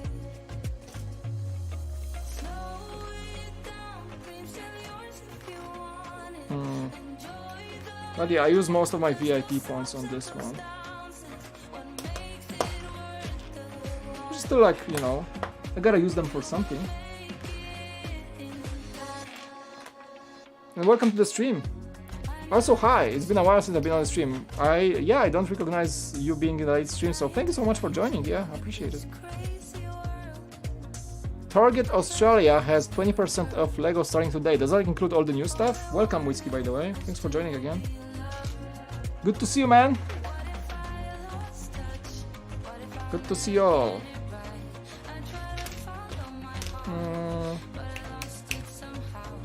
Am I missing something?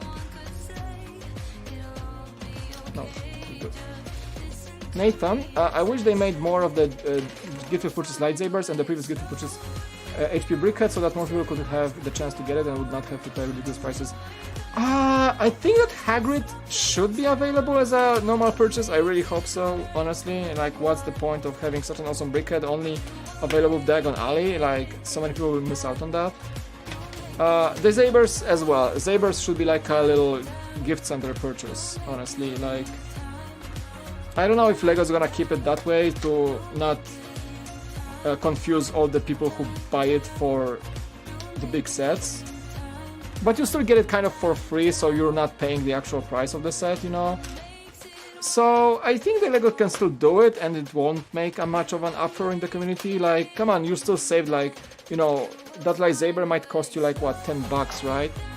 So you would still have to pay that 10 bucks, so if you get it with your big set you want anyway, so you still win, right? So it's like a mini $10 discount, kind of. So yeah, I don't think Lego should keep it very exclusive. I think they should make it available. I really want that Hagrid brickheads, honestly, and I missed out on that because I didn't buy it Diagon Alley day one. I just didn't, right?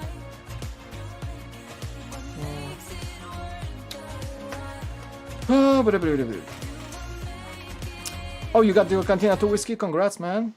Use your VIP points. Are you building it today? Are you just waiting for some better occasion? I couldn't wait, man. I had to like open it up and start streaming tonight. I couldn't wait.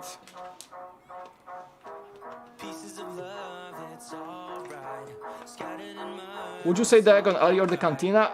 I think we touched that topic before in the stream. I think the Diagon Alley is better value. So it's up to your personal preference. Nothing more, nothing less, honestly. Like, I wanted the Cantina more than Diagon Alley right now. So I didn't really look at the price that much. But I said that Diagon Alley is better value. It just is. That's true. So it comes down to personal preference. Harry Potter or Star Wars. That's all it is. Both sets, I believe, deliver. On paper, the Diagon Alley might be better for bang for the buck. But in the end, I think you can enjoy both sets depending on which fandom are you more into. And I want the Diagon Alley as well. I think I'm gonna get the Diagon Alley at some point in time. It's just not my priority right now. But pretty much Diagon Alley is also a must-have. So yeah. So I always say, like, it's up to your affordability and your personal preference. That's all. Pretty much that's all it comes down to when buying a Lego set. If the price is good for you and you want to buy it, you buy it. Like, you don't have to listen to anybody. That's the whole thing. Beautiful thing about Lego. It's all your call if you want to buy this set or not. You can watch reviews, search for opinions, but ultimately it's you buying the set, right? It's your wallet, your money. You do whatever you want with it. I was thinking I wanted that price was okay for me for the Cantina, because that's one of the very few sets I really wanted. Maybe because like the New Hope is such a special movie in my heart, and that place is so iconic, and there are many things I love about the Cantina from the movies. So, you know, for me this set was not overpriced. But each to their own, right?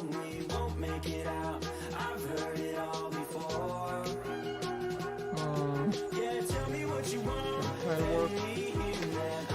Nice, we're getting some cool floor. Thomas, welcome. Hello everyone. Well, hello there. How you doing?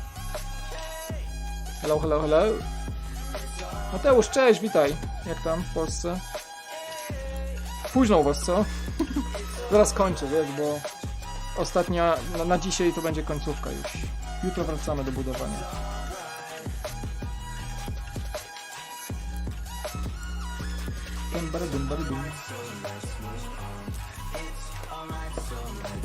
I always like building floors, be it like a big set like this or a creator modular. I don't know, flooring is just something awesome, always.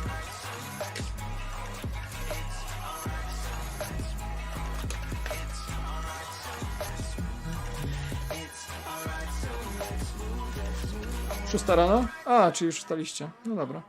Szkołę masz? Gotta go, great stream, sorry I have to go. Hey, no worries Nathan, I'm almost done for today, so hope to see you tomorrow. Don't worry, it's like have some rest.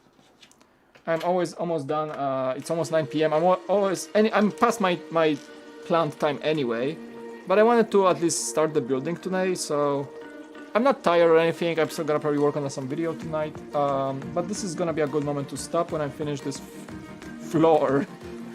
I want to say floor, but you know what I'm saying. This section of the Cantina, if you will. Thanks for joining.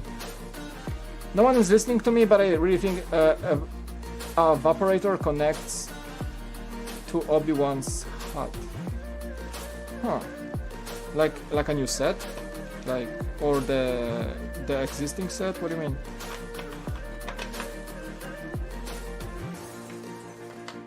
Za 2 godziny zaczynam? Powodzenia, miłego dnia. Mam nadzieję, że będzie dobry.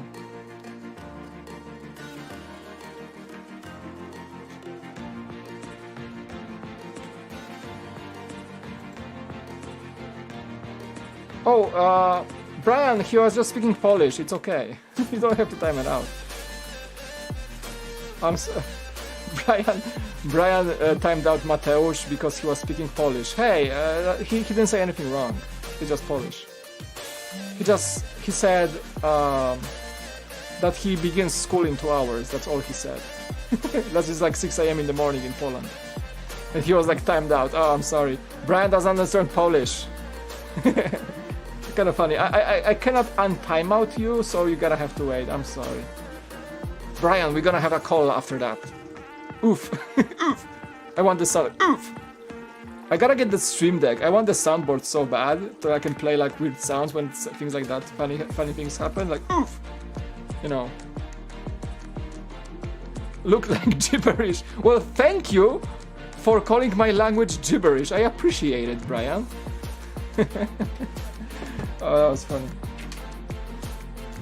Language. Polish language gibberish. It's the most beautiful language in the world. It just sounds weird. And it's very difficult to speak for a non-Polish person, that's for sure. Please forgive me. Hey, that's fine. I was like talking to him on the time out, like, oh, what? I think I need to make some Polish moderator so people can understand that. Polish viewers, it's about the time that Poland is coming to my streams because it's like early morning in Poland. So people wake up, and I see more Polish people joining at this hour in California.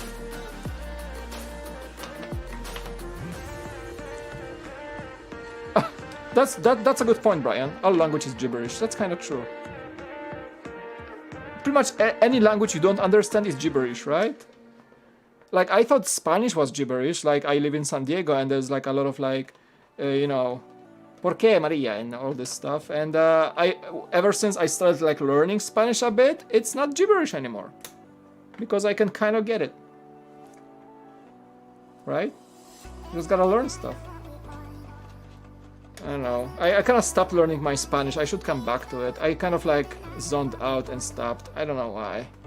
It's a fun language to learn, actually, and I think I started to like kind of use it in you know, the good way, so I can actually speak it slowly. But I gotta get back to it because I think I'm gonna get rusty again.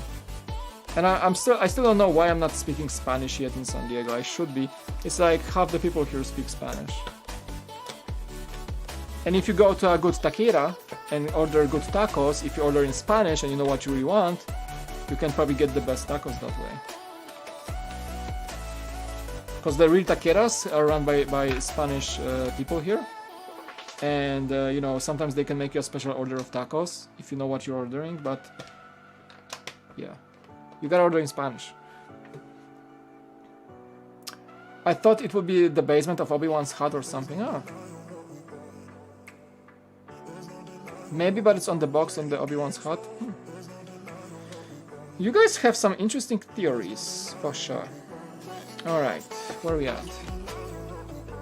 Just a few bricks left, honestly, and that's a good moment to stop Fido. Alright.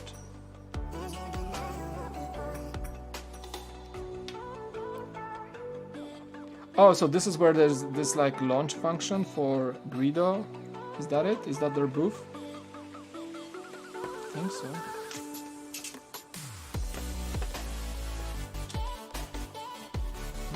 Okay.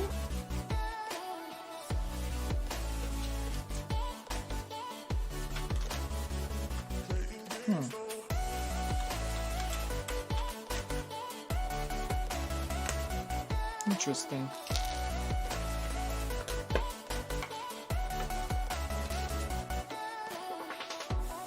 Sip of water, don't get dehydrated. Really enjoyed the stream, Mike. It's helped pass the time on night shift. I'm glad.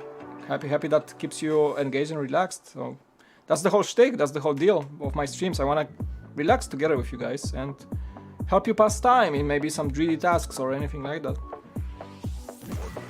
But I'm gonna be ending very soon, so just those bricks and that's it for tonight.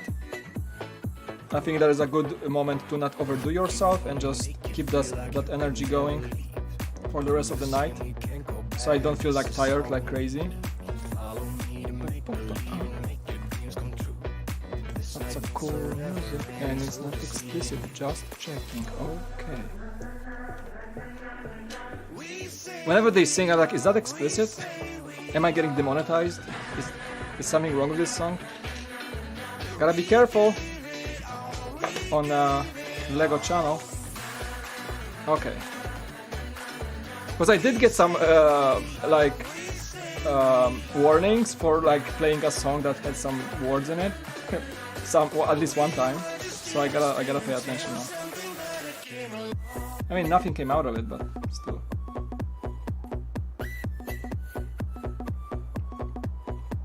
Oh, wait, what?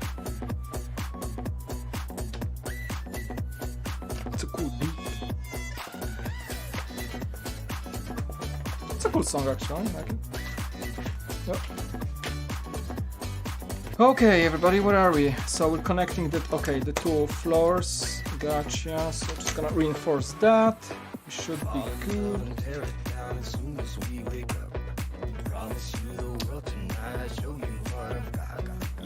I'm gonna be the first one to prove this by this sound effect. Okay, interesting. Oh well, you got some witnesses, so there you go. Chat is the witness, right? You guys are witnesses. What are you singing about? We gave it all, we gave it all. We gave what? What is that song's title? Better Came Along. Happy Holiday Electro Pop. Sounds good to me. It's a cool beat to it.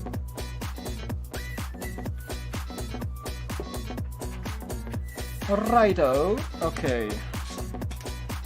Ooh, just a few bricks left actually. Nice.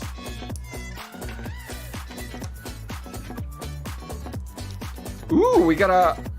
Ooh, that's... I'm gonna show you. That's a printed crate with Imperial markings on it. Nice, I like it. I didn't notice that before. Okay.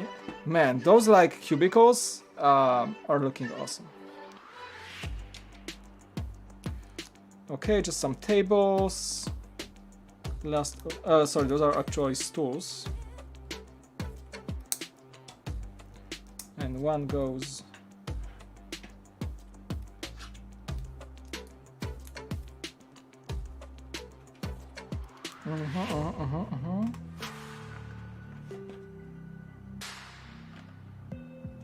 Okay. It's pretty packed actually. I like how they use the space here. So everywhere there's something to... some table or something. That's interior is gonna be pretty good.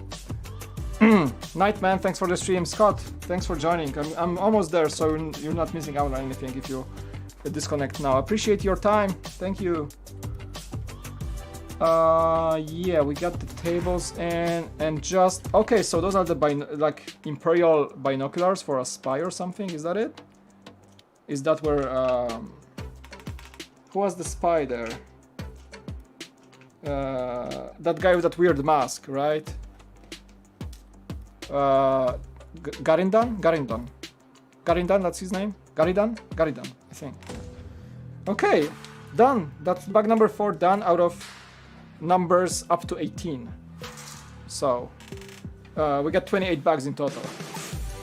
With everything counted. Alright, so that's it for tonight. The next one will be building the walls here, getting Kabe.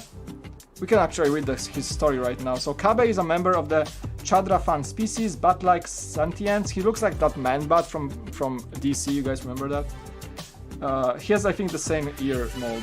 Anyway, bat-like sentients with big ears and dark eyes. They communicate through high-pitched squeaks, which is also an effective way of Kabe to get the attention of Uher, the Cantina's bartender. Yeah, he's like the small guy that like, comes out to the bar and starts screaming. That's pretty funny. She stands only 3.2 feet or 1 meter tall. That's a female. She's a female. Nice! So we're gonna get that minifigure in the next bag, but for now we shall stop here. I'm just gonna mark this with my sticker set here, so we're gonna close it at this point. So far so good, guys. Let me just show you that crate with the Imperial markings. That looks pretty darn awesome. Can I show it here?